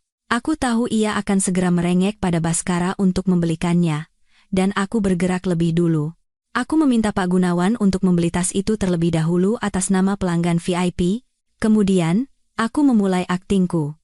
Aku memilih suatu malam saat suasana hati Bhaskara sedang sangat baik. Aku menyiapkan makan malam yang mewah, berdandan cantik, dan bersikap sangat mesra. Setelah makan, aku memasang ekspresi sedih dan berkata padanya, "Bhaskara, aku tahu kamu sangat lelah akhir-akhir ini. Aku juga tahu aku tidak banyak membantumu di rumah. Aku hanya ingin melakukan sesuatu yang bisa membuatmu senang." Bhaskara tampak terkejut. Aku melanjutkan, "Aku dengar temanmu, Clara, sangat menyukai sebuah tas. Aku sudah cari tahu, ternyata sangat sulit didapatkan. Jadi aku minta tolong orang untuk mendapatkannya. Aku ingin mengirimkannya sebagai hadiah untuk Clara. Anggap saja sebagai hadiah perkenalan. Aku tidak mau orang lain menganggapku istri yang pencemburu dan egois. Aku ingin menunjukkan betapa bijaksananya istrimu." Bhaskara benar-benar terpana dengan sikapku yang mulia. Kesombongan seorang pria yang menikmati situasi di mana istri dan selingkuhannya rukun meruntuhkan semua kewaspadaannya. Ia menatapku dengan campuran rasa terkejut dan puas. "Kamu benar-benar berpikir begitu?" "Tentu saja," jawabku, "berusaha berakting sebaik mungkin. Asalkan kamu senang. Tapi pembayarannya ke luar negeri agak rumit, aku tidak begitu mengerti. Bisakah kamu bantu menyetujui pembayarannya dengan sertifikat digitalmu?" "Semuanya sudah kusiapkan." Aku menyerahkan tabletku padanya. Di layar, terbuka situs pembayaran palsu yang dibuat oleh tim keamanan siber Pak Gunawan. Situs itu memiliki antarmuka yang sama persis dengan sistem pembayaran luar negeri yang terpercaya. Tanpa sedikit pun curiga, bahkan dengan senyum puas, Bhaskara berkata, "Tentu. Biar aku bantu. Kamu memang istri terbaik." Ia mencolokkan USB yang berisi kunci keamanannya ke tablet, memasukkan kata sandi, dan menekan tombol konfirmasi. Tepat pada saat itu, program tersembunyi diaktifkan. Semua data di dalam USB, yaitu sertifikat digital dan file terenkripsi, disalin dan dikirim ke server kami hanya dalam beberapa detik. Setelah menyelesaikan pembayaran, Bhaskara mencabut USB tanpa mengetahui apa-apa. Ia bahkan memujiku sebagai istri yang perhatian dan berjanji akan lebih baik padaku di masa depan. Aku hanya tersenyum, tetapi di dalam hatiku badai bergejolak. Aku merasa jijik dengan kemunafikanku sendiri, tetapi juga merasa puas karena berhasil menipunya dengan sempurna. Dengan sertifikat digital di tangan, kami membuka pintu terakhir menuju rahasia tergelap Bhaskara. Kami menemukan kontrak suap, perjanjian pembagian keuntungan proyek, dan bahkan rekening dana gelap besar yang ia buat di luar negeri. Semua bukti ini, digabungkan dengan yang telah dikumpulkan oleh tim investigasi, menjadi bom atom yang bisa menghancurkan karier dan reputasi Baskara Wijaya sepenuhnya. Semua persiapan sudah selesai. Kami hanya menunggu satu hal, hari di mana ia secara resmi dilantik sebagai direktur utama. Hari itu akan menjadi hari di mana ia terbang paling tinggi, dan juga hari di mana ia jatuh paling menyakitkan. Perangkap telah dipasang dengan sempurna, hanya menunggu mangsa masuk dengan sendirinya, dan panggilan telepon selama 30 menit di pesta itu adalah sinyal untuk mengaktifkan semua ini.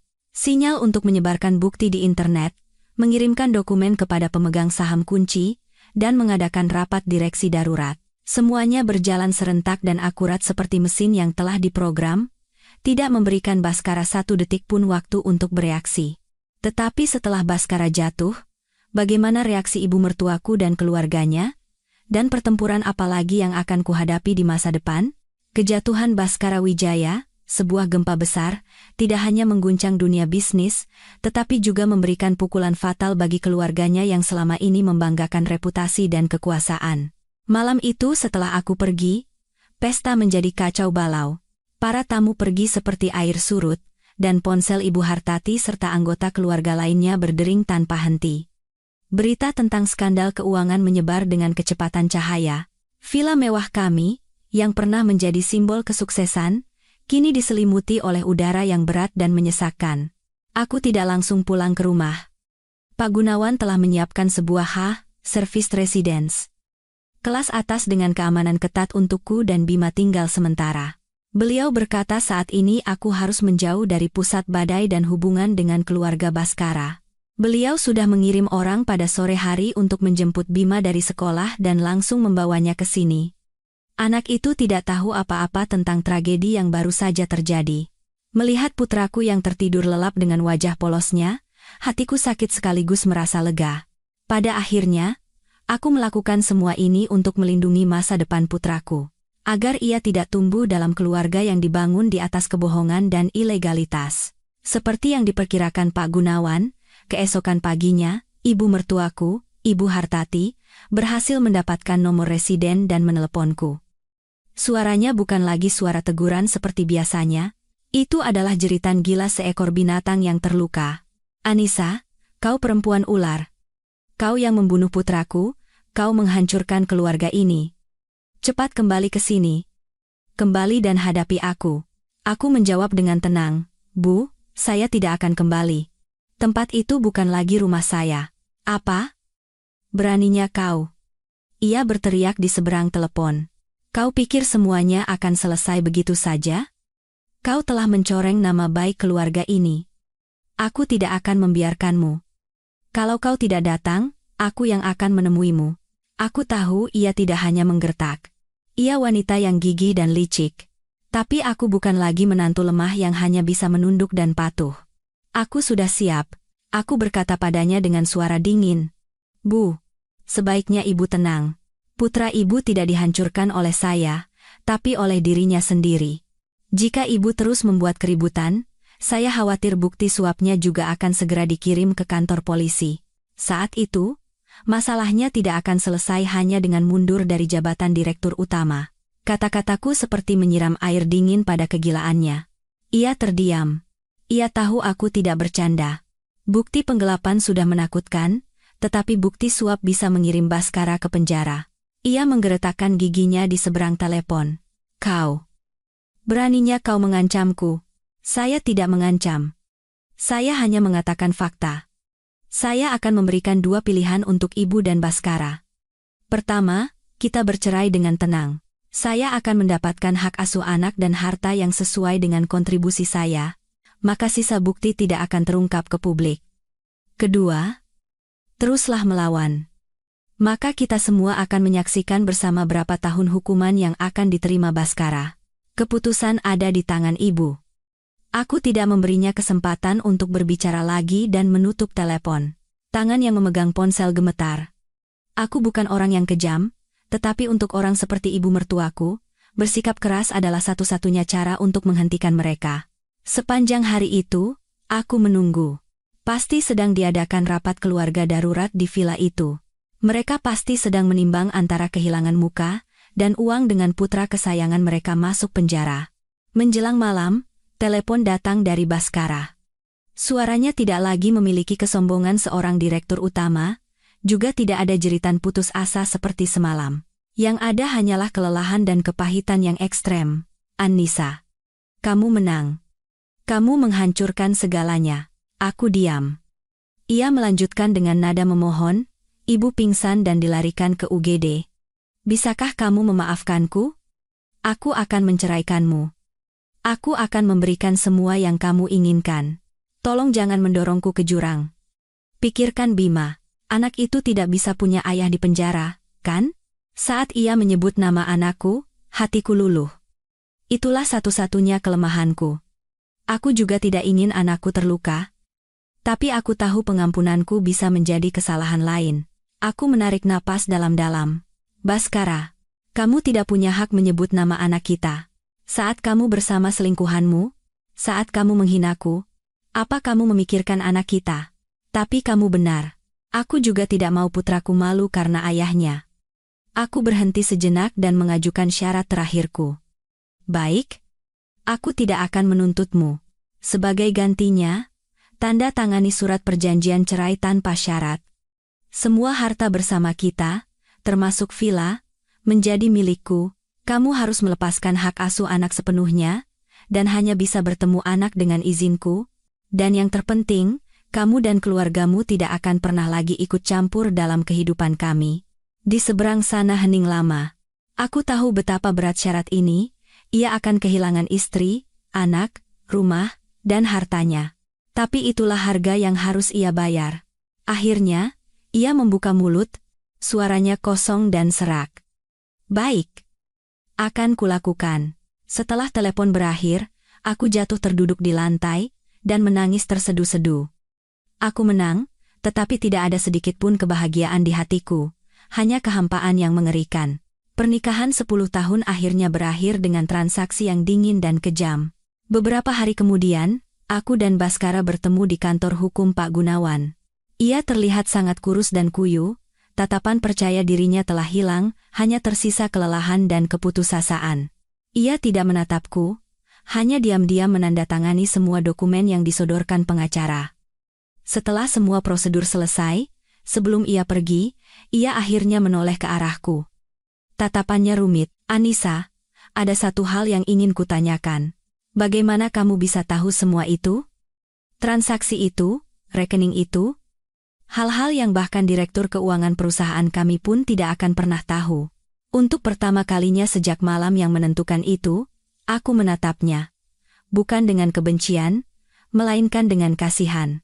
Aku menjawab dengan suara tenang, karena kamu lupa, Baskara, karena kamu lupa bahwa istrimu yang ibu rumah tangga ini, yang rela mundur untukmu, pernah menjadi seorang analis keuangan yang sangat brilian. Kamu meremehkanku, dan itu adalah kesalahan terbesarmu.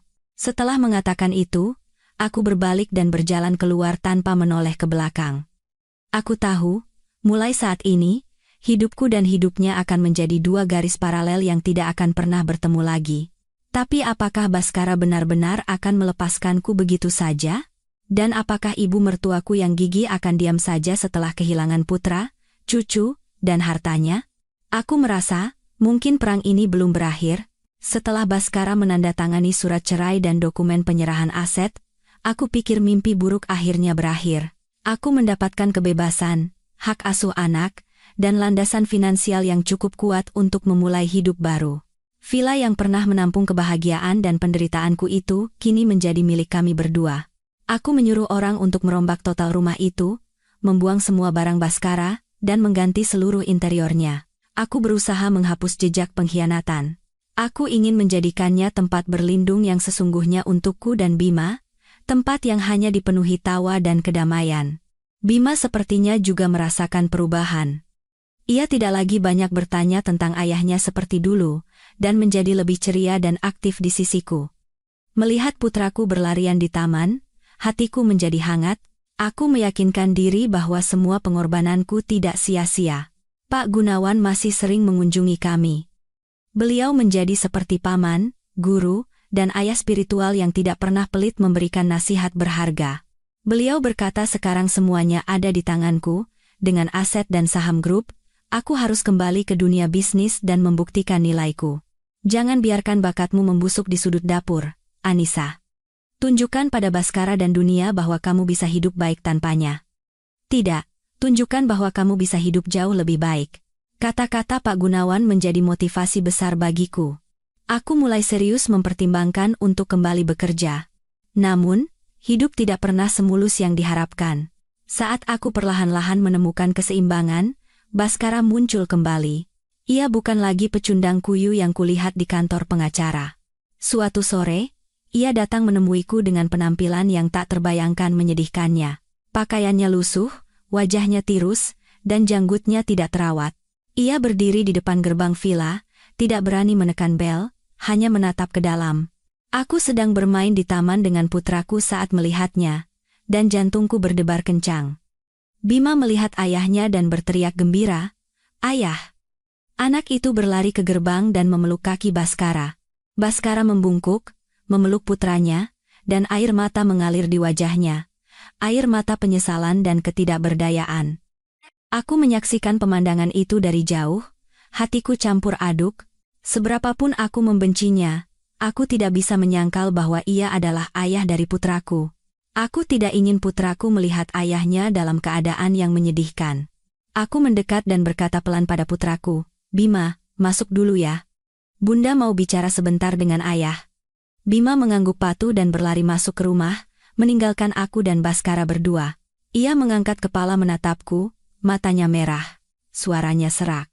"Anissa, aku tahu aku tidak punya hak apa-apa lagi. Tapi tolong izinkan aku sering bertemu anakku. Aku sangat merindukan Bima." Aku diam. Ia melanjutkan dengan memohon, "Setelah kehilangan segalanya, aku baru sadar apa yang paling berharga. Bukan jabatan direktur, bukan uang, tapi kamu dan Bima. Aku salah. Anissa, aku sampah. Aku tidak pantas dimaafkan. Aku dibutakan oleh wanita itu, oleh keserakahanku." Ia mulai bercerita tentang hari-harinya setelah kejatuhannya. Clara, begitu ia kehilangan segalanya, menghilang tanpa pamit, membawa apartemen dan uang yang ia berikan. Teman dan mitra yang dulu memujanya semua berbalik meninggalkannya. Ia harus menjual mobil terakhirnya untuk membayar utang. Ia berkata tidak bisa tidur setiap malam, bayangan aku dan putraku terus menghantuinya. Ia menyesal, katanya, menyesal sampai ingin mati. Jujur, mendengar kata-katanya, hatiku sedikit goyah. Aku pernah mencintai pria ini dengan segenap hatiku. Melihat seorang direktur yang gagah menjadi gelandangan, tidak mungkin tidak ada sedikit pun rasa iba. Tetapi pada saat itu, bayangan saat ia memerintahkan pengawal untuk menamparku 30 kali muncul dengan jelas. Senyum kemenangan Clara. Momen-momen penghinaan yang harus kualami menjadi dinding dingin yang menghalangi semua rasa simpatiku. Aku menatapnya dan berkata dengan suara tenang namun dingin, "Baskara, penyesalanmu sudah terlambat. Itu tidak bisa menghapus luka yang telah kamu berikan padaku. Aku tidak akan melarangmu bertemu anak kita, tapi hanya itu. Di antara kita, semuanya sudah berakhir." Baskara sepertinya tidak bisa menerima kenyataan itu. Ia berlutut, meraih tanganku, air mata mengalir di pipinya. "Anissa, aku tahu aku salah. Tapi tolong beri aku kesempatan untuk memulai lagi. Aku janji, aku akan berubah. Aku akan melakukan apa saja untukmu dan Bima. Tidak bisakah kita memulai dari awal lagi?" Memulai dari awal, aku tertawa. Tawa yang lebih pahit dari air mata. Bagaimana kita bisa memulai lagi ketika kepercayaan sudah hancur berkeping-keping? Bagaimana aku bisa memulai lagi ketika hatiku sudah pernah mati karenamu? Baskara, bangunlah. Jangan membuat dirimu terlihat lebih menyedihkan di mata anakmu. Setelah mengatakan itu, aku masuk ke dalam rumah dan menutup pintu dengan rapat, meninggalkan suara isak tangisnya di belakang. Malam itu aku tidak bisa tidur. Aku terus gelisah, berpikir, apakah aku terlalu kejam? Apakah penyesalannya tulus? Tapi akal sehat kembali menang. Pria yang pernah berkhianat sekali, bisa berkhianat 2 kali, kataku pada diri sendiri. Rasa simpatiku saat ini bisa menjadi benih tragedi lain di masa depan, tetapi aku salah. Kemunculan Baskara bukan hanya untuk meminta maaf, di balik penampilan menyedihkannya, ada rencana lain, rencana yang lebih licik dan jahat. Dan yang menyutradarai rencana itu tidak lain adalah mantan ibu mertuaku, Ibu Hartati. Ia bukanlah orang yang akan menerima kekalahan dengan mudah. Aku harus menghadapi perang baru sekali lagi. Perang yang bukan menggunakan kekerasan, melainkan menggunakan kasih sayangku pada putraku sebagai senjatanya. Sementara Baskara memainkan peran sebagai pria yang menyesal, selingkuhannya, Clara Maheswari, yang menjadi pemicu semua ini, juga menghadapi tragedinya sendiri. Malam kejatuhan Baskara, ia dengan cepat menyadari bahwa kapal emas yang ia andalkan telah tenggelam. Tanpa ragu sedikit pun, ia mengemasi semua barang mewah dan uang yang diberikan Baskara dan menghilang dari penthouse mewah itu. Ia pikir ia bisa memulai dari awal dengan bersih, mencari pria kaya lain, dan kembali hidup mewah. Tapi ia terlalu meremehkan Pak Gunawan dan aku. Pak Gunawan berkata padaku, ia mungkin bisa memaafkan Baskara demi Bima, tetapi ia tidak bisa memaafkan orang-orang yang mendorongnya ke jalan yang salah, terutama orang yang telah menghinaku secara langsung. Pak Gunawan menyuruh orang untuk mengawasi Clara, untuk merebut kembali apa yang bukan miliknya. Ini bukan balas dendam murahan. Pak Gunawan mengumpulkan semua bukti bahwa Baskara telah membelikan rumah dan mobil untuknya, serta membiayai hidupnya dengan uang perusahaan, yaitu dana ilegal. Secara hukum, semua aset itu adalah harta ilegal yang harus dikembalikan ke perusahaan untuk mengganti kerugian para pemegang saham. Seminggu setelah menghilang, saat Clara sedang menikmati liburan di sebuah resor, pria-pria berjas hitam dan seorang pengacara mendatanginya. Mereka tidak membuat keributan atau menggunakan kekerasan. Mereka hanya dengan sopan menyerahkan surat perintah sita dari pengadilan padanya. Surat itu menuntutnya untuk mengembalikan semua aset yang ia terima dari Baskara, termasuk penthouse, mobil sport, dan uang tunai miliaran rupiah di rekening banknya. Clara membeku di tempat. Ia berteriak bahwa itu adalah hadiah yang diberikan Baskara secara sukarela, tetapi pengacara itu tersenyum dan menunjukkan banyak bukti aliran dana ilegal. Pengacara itu menjelaskan dengan tegas bahwa jika ia tidak mengembalikannya secara sukarela, ia akan dituntut dengan pasal penadahan barang hasil kejahatan. Kejahatan yang bisa membuatnya masuk penjara. Diancam penjara, Clara benar-benar hancur. Penampilannya yang angkuh dan menang telah hilang, hanya menyisakan ketakutan dan kepanikan. Ia tidak punya pilihan lain selain menandatangani surat-surat itu dan mengembalikan segalanya. Dari seorang model yang hidup mewah, dalam sekejap ia menjadi miskin, bahkan terlilit utang karena gaya hidup borosnya di masa lalu. Tapi tragedinya tidak berhenti di situ. Skandal Baskara membuat nama Clara menjadi sorotan semua media. Ia dicap sebagai pelakor tak tahu malu, penipu, dan perusak rumah tangga. Karier modelnya yang memang tidak begitu cemerlang kini benar-benar tamat. Tidak ada merek atau desainer yang mau bekerja sama dengan orang yang citranya sudah hancur seperti itu. Tanpa uang dan pekerjaan, ia dijauhi teman-temannya dan dicaci maki oleh publik. Ia diusir dari apartemen mewahnya dan harus kembali ke kamar kos sempit dan lembab di masa lalunya. Kejatuhan yang begitu drastis membuatnya tidak bisa menerima kenyataan. Dan dalam kegilaannya, ia datang menemuiku. Malam itu, saat aku sedang menyiapkan makan malam, bel pintu berbunyi. Aku melihat dari interkom, Clara berdiri di sana dengan penampilan yang sangat menyedihkan. Rambutnya acak-acakan, wajahnya tirus, penampilan cantiknya yang tajam dulu telah lenyap. Ia mengenakan pakaian murah, dan kedua matanya merah karena kebencian. Aku tidak membuka pintu. Aku tidak ingin terlibat lagi dengan wanita ini, tapi ia tidak pergi. Ia menggedor-gedor pintu sambil meneriakkan namaku. Anissa, keluar kau. Dasar perempuan jahat, kau yang menghancurkanku, Baskara juga kau yang hancurkan. Teriakannya menarik perhatian para tetangga. Aku tidak ingin memperbesar masalah, jadi terpaksa membuka pintu. Begitu melihatku, Clara berlari dengan gila dan mencoba menyerangku. Tapi pengawal yang ditempatkan Pak Gunawan untuk melindungi kami dengan cepat menahannya. Ia meronta-ronta sambil melontarkan berbagai macam makian. Semua ini karenamu. Kalau bukan karenamu, aku tidak akan seperti ini. Kau perempuan munafik, jahat. Pura-pura baik tapi menusuk dari belakang. Aku menatapnya tanpa emosi. Aku hanya merasa wanita ini menjijikan, tetapi di sisi lain juga menyedihkan. Ia sendiri yang memilih jalan ini, ia sendiri yang menabur benih, jadi sekarang ia menuai buahnya. Aku berkata dengan suara tenang, "Clara, yang menghancurkanmu bukan aku, tapi keserakahan dan kebodohanmu sendiri. Apa kamu pikir bisa membangun kebahagiaan di atas penderitaan orang lain? Apa kamu pikir bisa membeli segalanya dengan uang? Kamu salah. Apa yang kamu alami sekarang hanyalah akibat dari pilihan yang kamu buat. Kau." Clara kehilangan kata-kata. Ia menatapku dengan mata yang bercampur antara kebencian dan keputusasaan. "Kau pasti sangat puas, kan? Mendapatkan kembali suamimu, mendapatkan kembali hartamu." Aku menggelengkan kepala. "Aku tidak mendapatkan kembali suamiku. Kami sudah bercerai. Dan aku tidak perlu merasa puas. Kemenanganku bukan untuk menjatuhkanmu atau Baskara. Kemenanganku adalah mendapatkan kembali kedamaian untuk putraku dan menemukan diriku sendiri, sesuatu yang tidak akan pernah kamu mengerti seumur hidupmu." Setelah mengatakan itu, aku memberi isyarat kepada pengawal untuk membawanya pergi. Ia tidak lagi melawan, berjalan terhuyung-huyung, punggungnya terlihat sepi dan menyedihkan. Melihatnya, aku tidak merasakan kegembiraan. Hanya rasa lelah dan pelajaran pahit tentang kehidupan.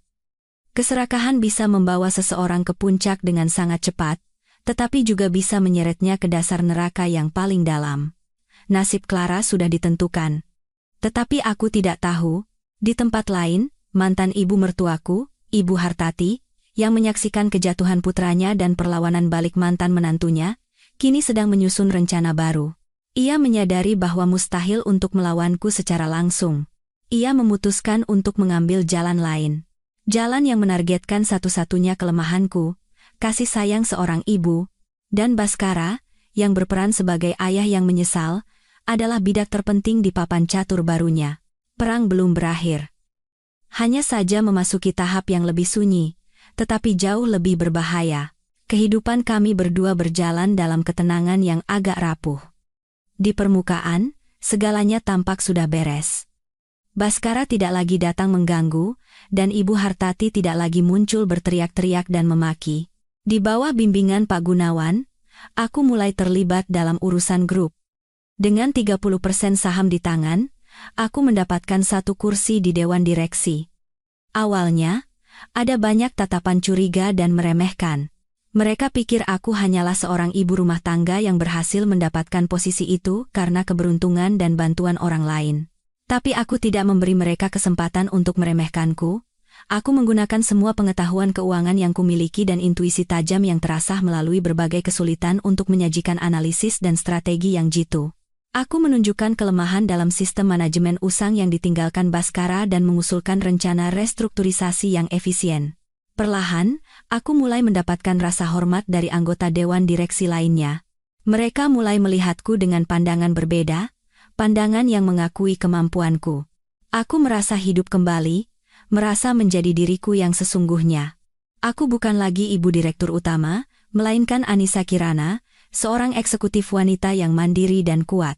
Namun, saat aku sibuk bekerja dan membangun kembali hidupku, di tempat lain, konspirasi baru sedang terbentuk. Ibu Hartati, setelah pulih dari keterkejutan awal, tidak menerima kekalahan begitu saja. Ia tidak bisa menerima putranya kehilangan segalanya, dan bahkan cucunya direbut. Di dalam kepala wanita gigih itu, semua kesalahan adalah salahku. Ia pikir aku telah menjebak dan menghancurkan putranya, dan ia bertekad untuk merebut kembali apa yang telah hilang. Dan target terpenting adalah Bima. Ia tahu Bima adalah satu-satunya kelemahanku. Jika ia berhasil mendapatkan anak itu, ia bisa menggunakannya untuk mengancam dan bernegosiasi denganku, untuk mendapatkan kembali sebagian hartanya, atau bahkan memaksa rujuk dengan Baskara. Dan untuk menjalankan rencana itu, ia mulai membentuk kembali Baskara. Ia tidak lagi memarahinya atau menyalahkannya. Sebaliknya, ia menghibur dan membujuknya, menanamkan pikiran jahat di kepalanya. Semua yang kau miliki sekarang, villa itu, harta itu, semuanya hasil kerja kerasmu. Anissa itu hanya parasit yang menumpang hidup. Sekarang dia merebut semuanya. Kita tidak bisa diam saja. Kau harus merebut kembali putramu. Bima adalah cucu laki-laki satu-satunya di keluarga ini. Dia harus berada di sisi ayah dan neneknya. Tunjukkan padanya betapa baiknya hidup ayah dan anaknya tanpanya. Dan Bima adalah kartu terakhirmu untuk merebut kembali segalanya. Didorong oleh ibunya dan ditambah dengan kemarahan karena kehilangan segalanya, Bhaskara perlahan berubah. Penampilan penyesalan dan penderitaan awalnya telah hilang, digantikan oleh perhitungan dan tekad untuk merebut kembali putranya. Ia tidak lagi datang padaku untuk meminta maaf. Ia mulai dengan sengaja menggunakan haknya sebagai seorang ayah. Ia tidak lagi menelepon untuk menanyakan kabarku, melainkan menuntut untuk bertemu putranya. Secara hukum, aku masih punya hak untuk bertemu anakku. Kamu tidak bisa melarangnya, katanya dengan suara dingin. Aku tidak bisa menolak. Hukum memang begitu.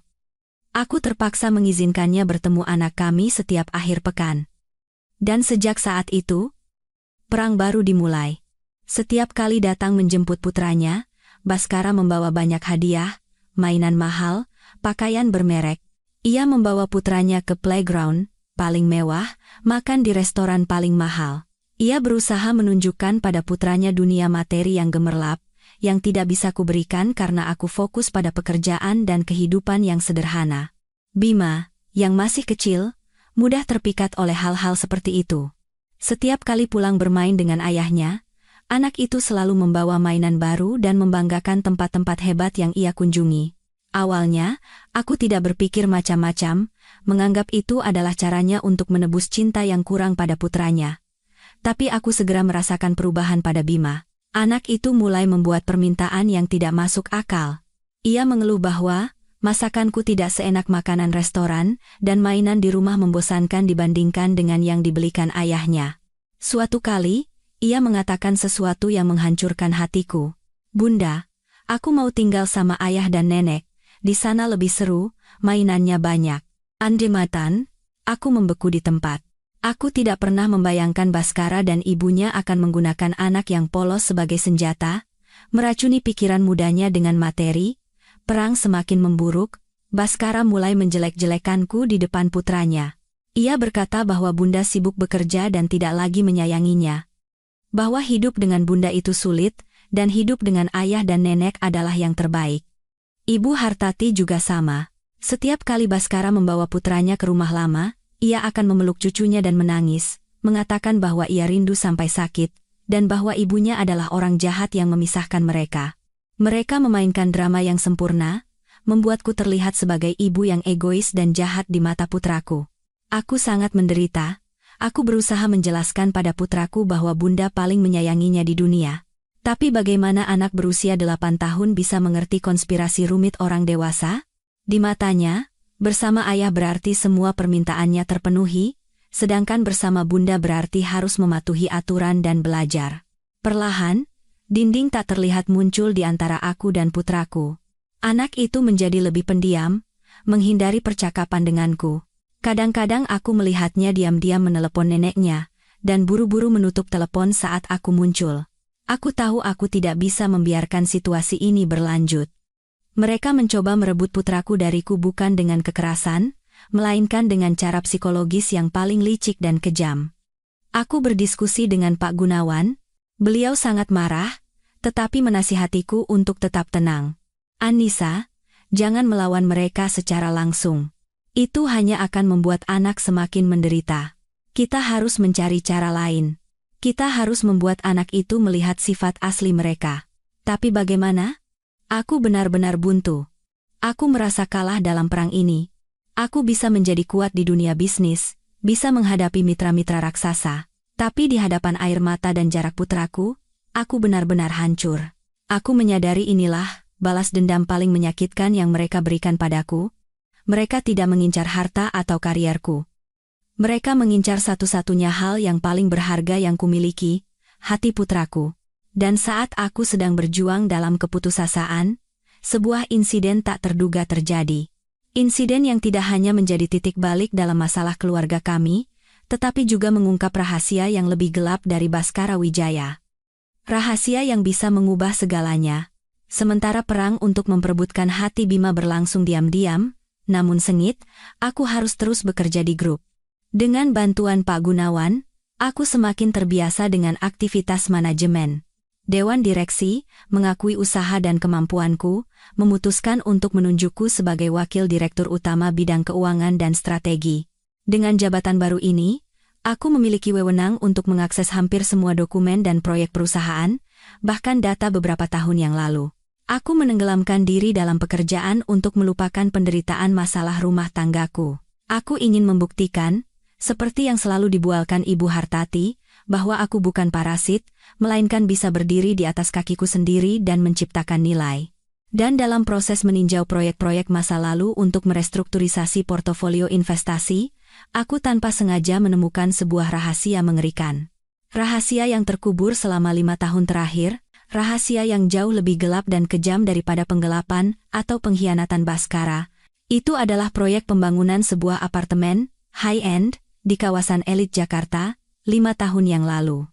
Salah satu proyek besar awal yang mengangkat nama Bhaskara dan WJ Group, di permukaan, itu adalah proyek sukses yang menghasilkan keuntungan besar. Tetapi saat membalik-balik berkas yang berdebu, aku merasakan ada yang salah. Angka-angka dalam laporan biaya material bangunan terasa aneh. Item-item penting seperti baja tulangan, baja struktural, dan semen semuanya dicatat dengan kualitas terbaik dan biaya yang sangat tinggi. Tetapi saat dicocokkan dengan faktur dari pemasok, ada selisih yang besar. Seolah-olah kualitas material telah dimanipulasi untuk dikorupsi. Firasat buruk menyelimutiku. Aku meminta seorang insinyur konstruksi yang kompeten dan dipercaya oleh Pak Gunawan untuk secara rahasia meninjau seluruh cetak biru dan dokumen teknis proyek tersebut. Setelah beberapa hari penelitian, insinyur itu meneleponku dengan suara yang sangat serius. "Ibu Wadirut, ini masalah besar. Mengingat struktur dan skala bangunan ini, baja tulangan dalam desain harus memenuhi standar yang sangat tinggi. Tetapi berdasarkan laporan penyelesaian dan beberapa data yang saya temukan, saya curiga sejumlah besar baja tulangan telah diganti dengan material berkualitas rendah untuk menghemat biaya. Jika ini benar, bisa ada risiko serius terhadap keamanan struktural seluruh bangunan." Telingaku berdengung.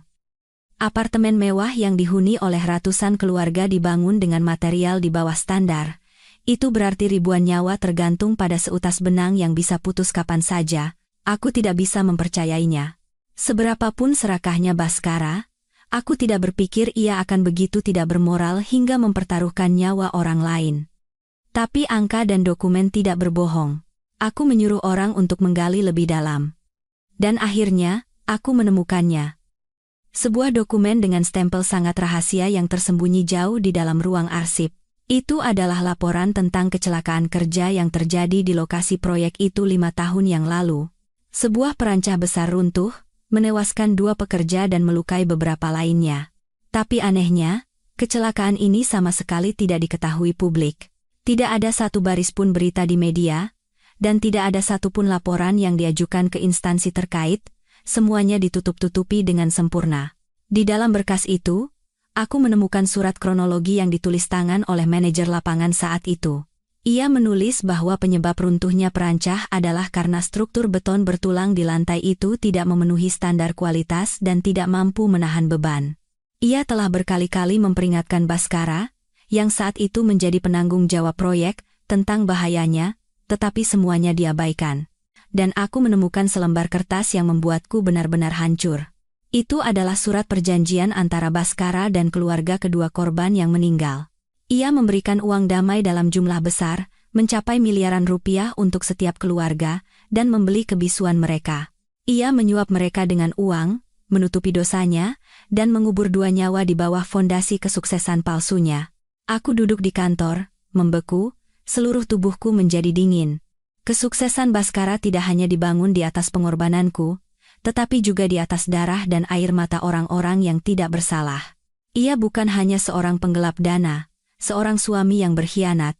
Ia adalah seorang pembunuh tidak langsung, seorang berdarah dingin yang bisa menginjak-injak segalanya demi tujuannya. Pada saat ini, kebencianku melampaui semua batas. Ini bukan lagi masalah pribadi, ini adalah masalah hati nurani, moralitas, dan nyawa manusia. Aku memikirkan ratusan keluarga yang tinggal di apartemen itu, tidur dan hidup tanpa menyadari bahwa mereka berada di atas bom waktu yang bisa meledak kapan saja. Aku tidak bisa diam lagi. Aku segera menelepon Pak Gunawan dan memberitahukan semua fakta.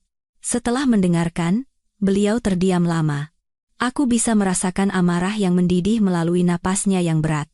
Akhirnya, beliau berkata dengan tegas, "Anissa, masalah ini tidak bisa ditutup-tutupi. Kita harus mengungkap semuanya ke publik. Tidak hanya untuk 2 pekerja yang meninggal, tetapi juga demi keselamatan ribuan orang yang tinggal di sana. Ini bukan lagi pertarunganmu sendiri. Ini adalah tanggung jawab kita terhadap seluruh masyarakat. Aku tahu. Mulai saat ini, perang telah memasuki fase baru yang jauh lebih berbahaya dan sengit.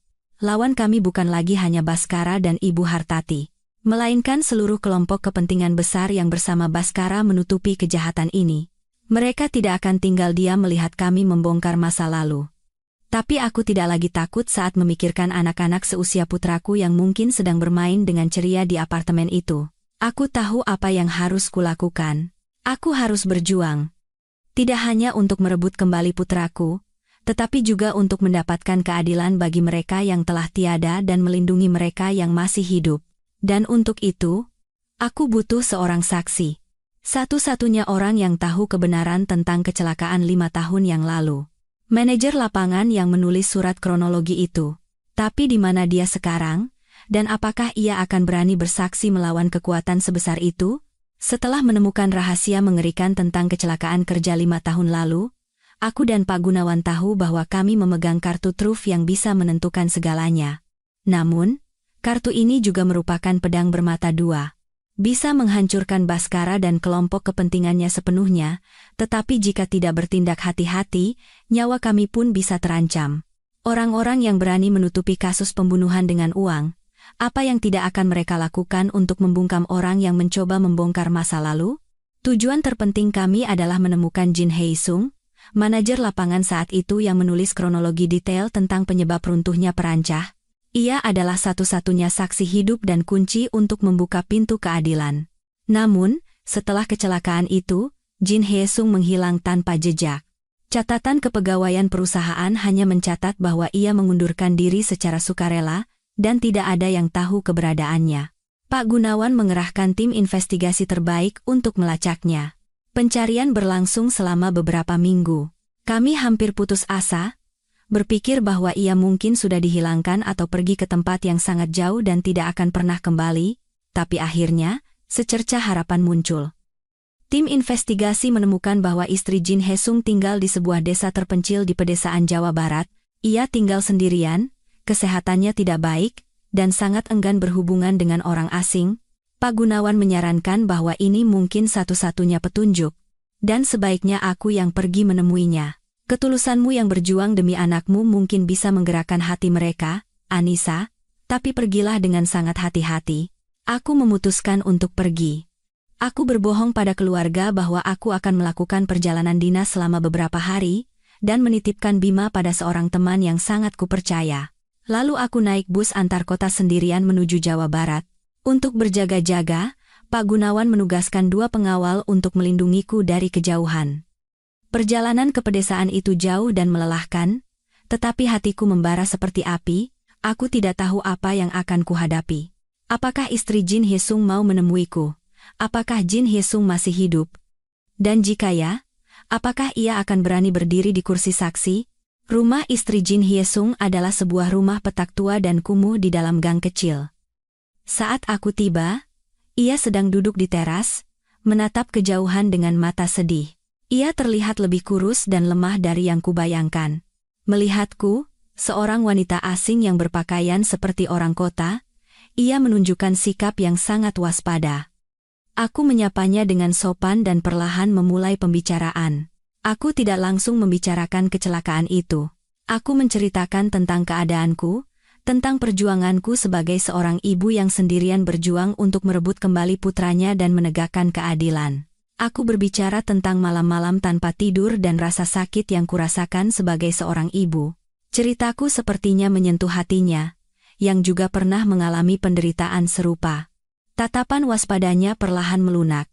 Setelah beberapa lama, ketika aku merasa telah mendapatkan sedikit kepercayaannya, aku dengan hati-hati bertanya tentang Jin Hae-sung dan kecelakaan 5 tahun yang lalu. Begitu mendengar itu, Raut wajahnya berubah seketika. Wajahnya menjadi pucat, dan kedua tangannya gemetar hebat. Ia melambaikan tangan dan berkata dengan suara ketakutan, jangan bicarakan itu. Kami tidak tahu apa-apa. Cepat pergi dari sini, aku tahu ia takut. Aku berlutut dan memegang tangannya yang dingin dan kurus. Air mata mengalir dari mataku. Ibu, tolong. Saya tahu betapa sulitnya yang telah ibu dan bapak alami selama ini. Tapi ini bukan lagi masalah keluarga saya saja. Ini masalah nyawa ribuan orang yang tinggal di apartemen itu. Jika bangunan itu runtuh, akan terjadi tragedi yang mengerikan. Tolong beri saya kesempatan untuk berbicara dengan bapak. Ia menatapku dengan mata berkaca-kaca. Ia menangis, seolah air mata yang telah ia tahan selama 5 tahun terakhir tumpah ruah.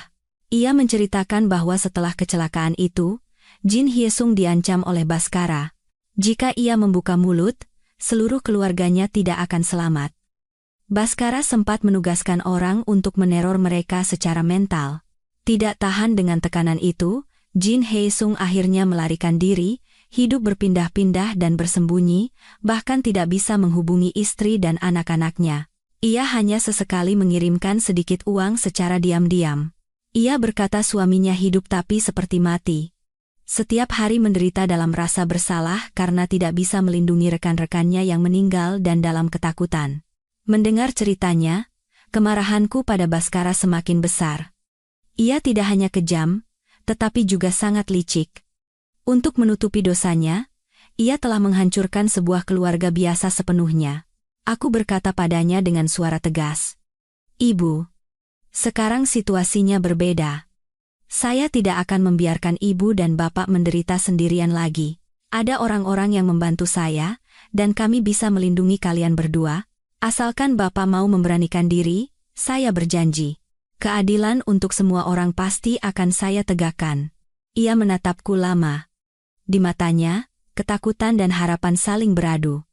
Akhirnya, dengan tangan gemetar, ia mengeluarkan ponsel tua dari lemari dan menekan sebuah nomor. Ia berkata ke telepon dengan suara tercekat, "Pak, ada orang yang ingin menemuimu. Pulanglah. Kita tidak bisa terus lari seperti ini." Keesokan harinya, Jin Hyesung kembali.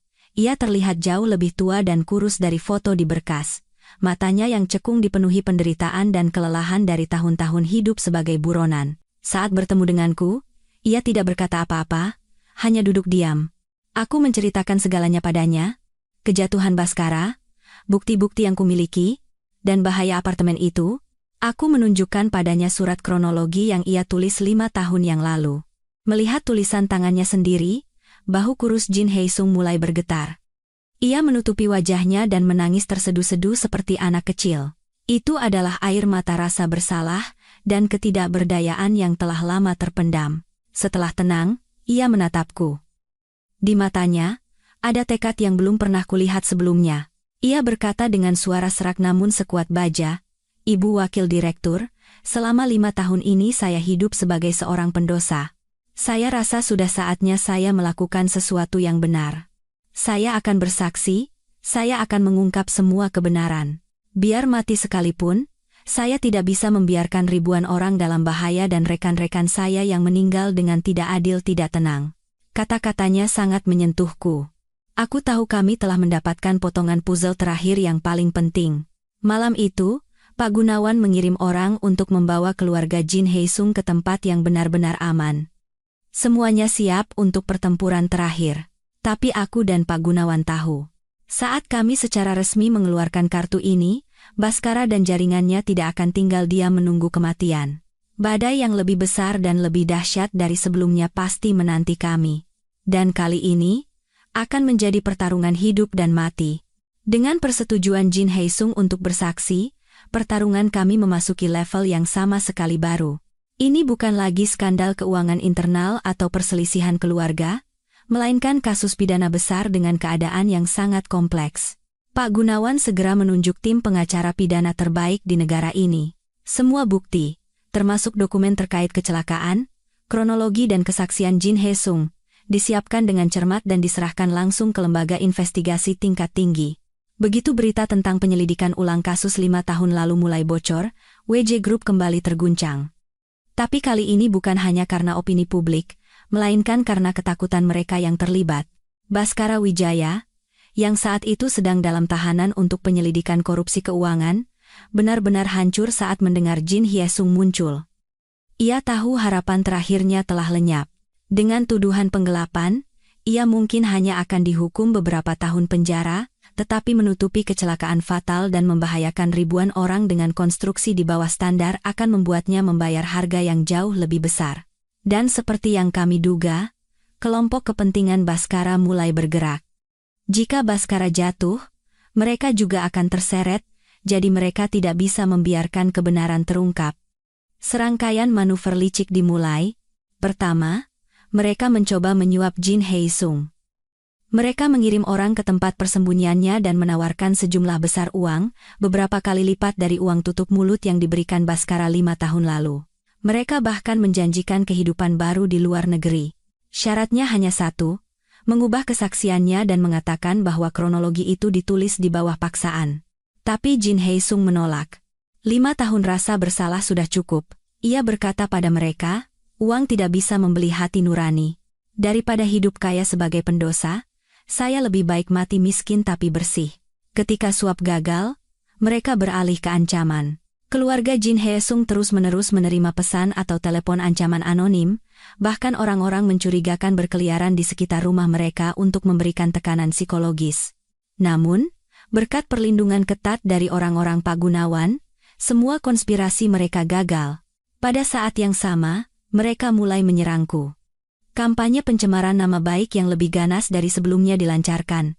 Mereka menyewa tim buzzer online untuk menyebarkan rumor jahat di media sosial, bahwa aku adalah wanita licik yang merekayasa masa lalu untuk menjebak suamiku demi merebut seluruh grup.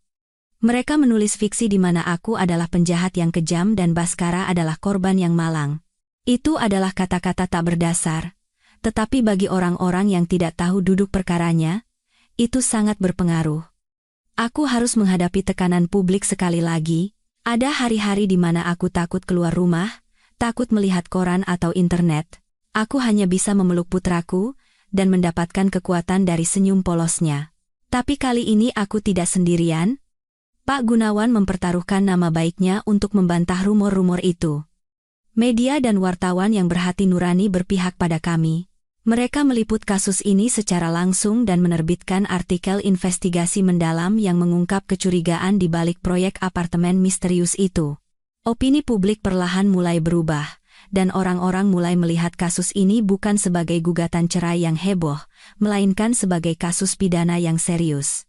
Dan akhirnya, sidang terakhir digelar. Sidang yang menjadi sorotan seluruh masyarakat. Baskara Wijaya masuk ke ruang sidang dengan seragam tahanan. Penampilannya kuyu, matanya kosong. Wibawa seorang direktur utama di masa lalu telah lenyap. Ibu Hartati, yang duduk di kursi keluarga, seperti bayangan.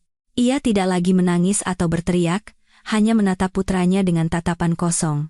Saksi kunci, Jin Hyesung, naik ke kursi saksi. Ia mengungkap semua kebenaran tentang kecelakaan 5 tahun lalu.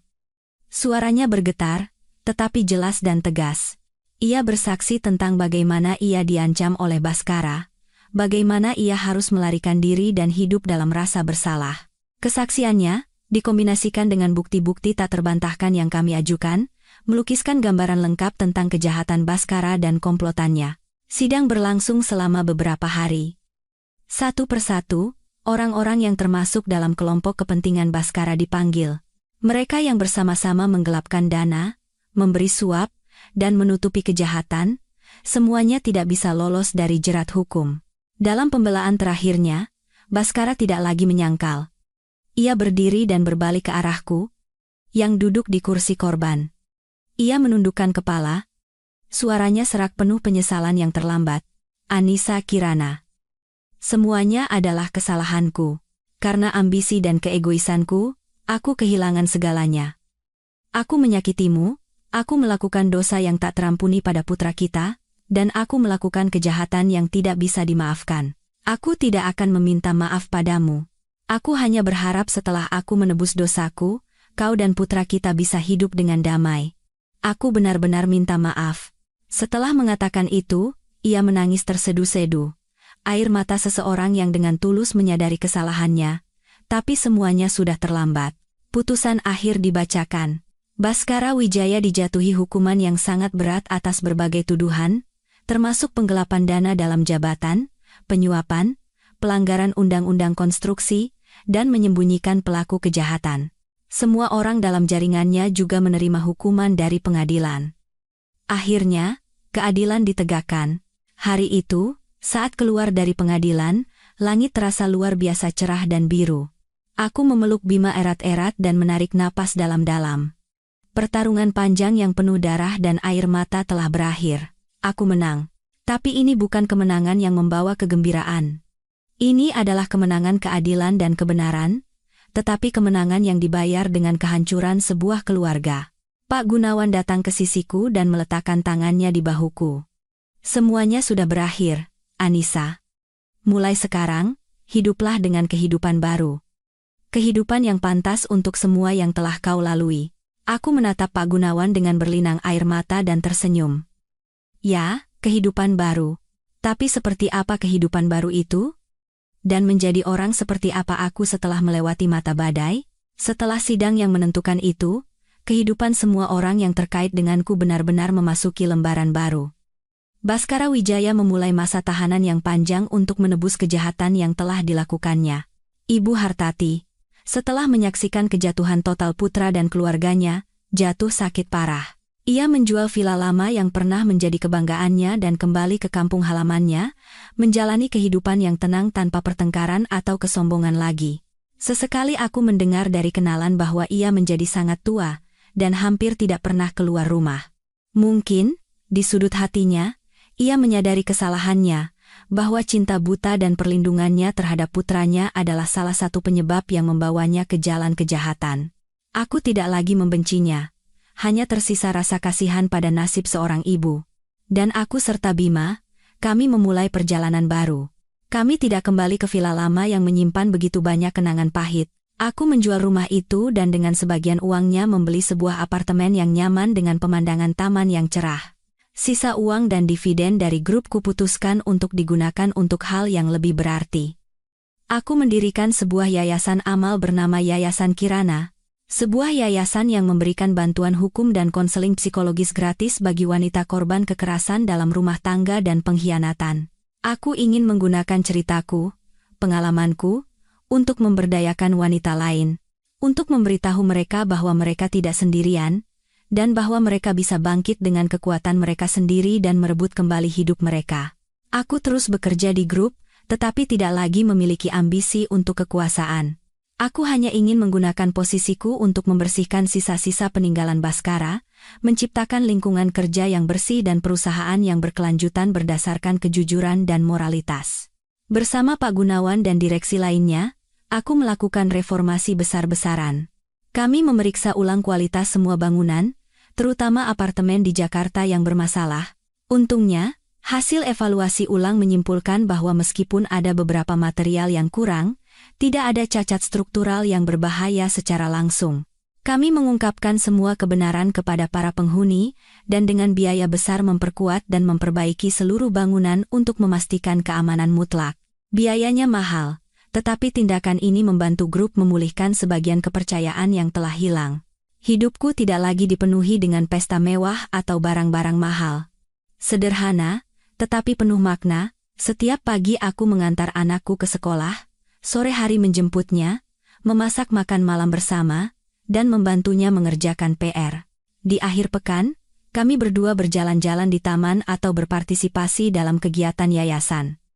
Aku bahagia. Kebahagiaan sejati yang datang dari kedamaian batin, bukan dari materi luar. Sesekali, aku membawa Bima mengunjungi Baskara di penjara, bukan karena aku telah memaafkannya, melainkan karena aku ingin putraku tidak kehilangan kasih sayang seorang ayah. Aku ingin putraku mengerti bahwa ayahnya telah berbuat salah dan sedang menebus dosanya, tetapi ia tetaplah orang yang telah melahirkannya. Baskara di penjara telah banyak berubah. Ia menjadi lebih pendiam, dan matanya yang dulu penuh kesombongan kini hanya menyisakan penyesalan yang mendalam. Setiap kali bertemu putranya, ia menangis. Ia menasihati putranya untuk menjadi orang baik, selalu mendengarkan bunda, dan tidak menjadi seperti ayahnya. Melihatnya seperti itu, hatiku pun merasa sedikit tenang. Mungkin hukuman dari pengadilan adalah satu-satunya cara agar ia benar-benar bisa sadar. Pak Gunawan tetap berada di sisiku seperti seorang ayah dan sahabat karib. Beliau sangat senang melihatku tumbuh dan menemukan diriku kembali. Beliau sering berkata padaku, "Anissa, ayahmu di surga pasti sangat bangga padamu." Setiap kali mendengarnya, mataku menjadi panas. Aku tidak mengecewakan harapan ayahku, harapan Pak Gunawan, dan yang terpenting, harapan diriku sendiri. Suatu senja, aku duduk di balkon, menatap kota yang mulai menyalakan lampunya. Bima berlari dan memeluk leherku, berbisik, "Bunda, aku paling sayang bunda di dunia." Aku memeluk putraku dan mencium rambutnya yang lembut. Hidupku, setelah melewati badai, akhirnya menemukan pelabuhannya yang tenang dan damai. Dan aku tahu, masa depanku, masa depan putraku, akan cerah. Karena kami telah belajar pelajaran paling berharga dalam hidup. Kekuatan sejati bukanlah tentang seberapa tinggi kau bisa terbang, tetapi tentang seberapa kuat kau bisa bangkit kembali setelah jatuh. Dan aku telah bangkit, lebih kuat dari sebelumnya.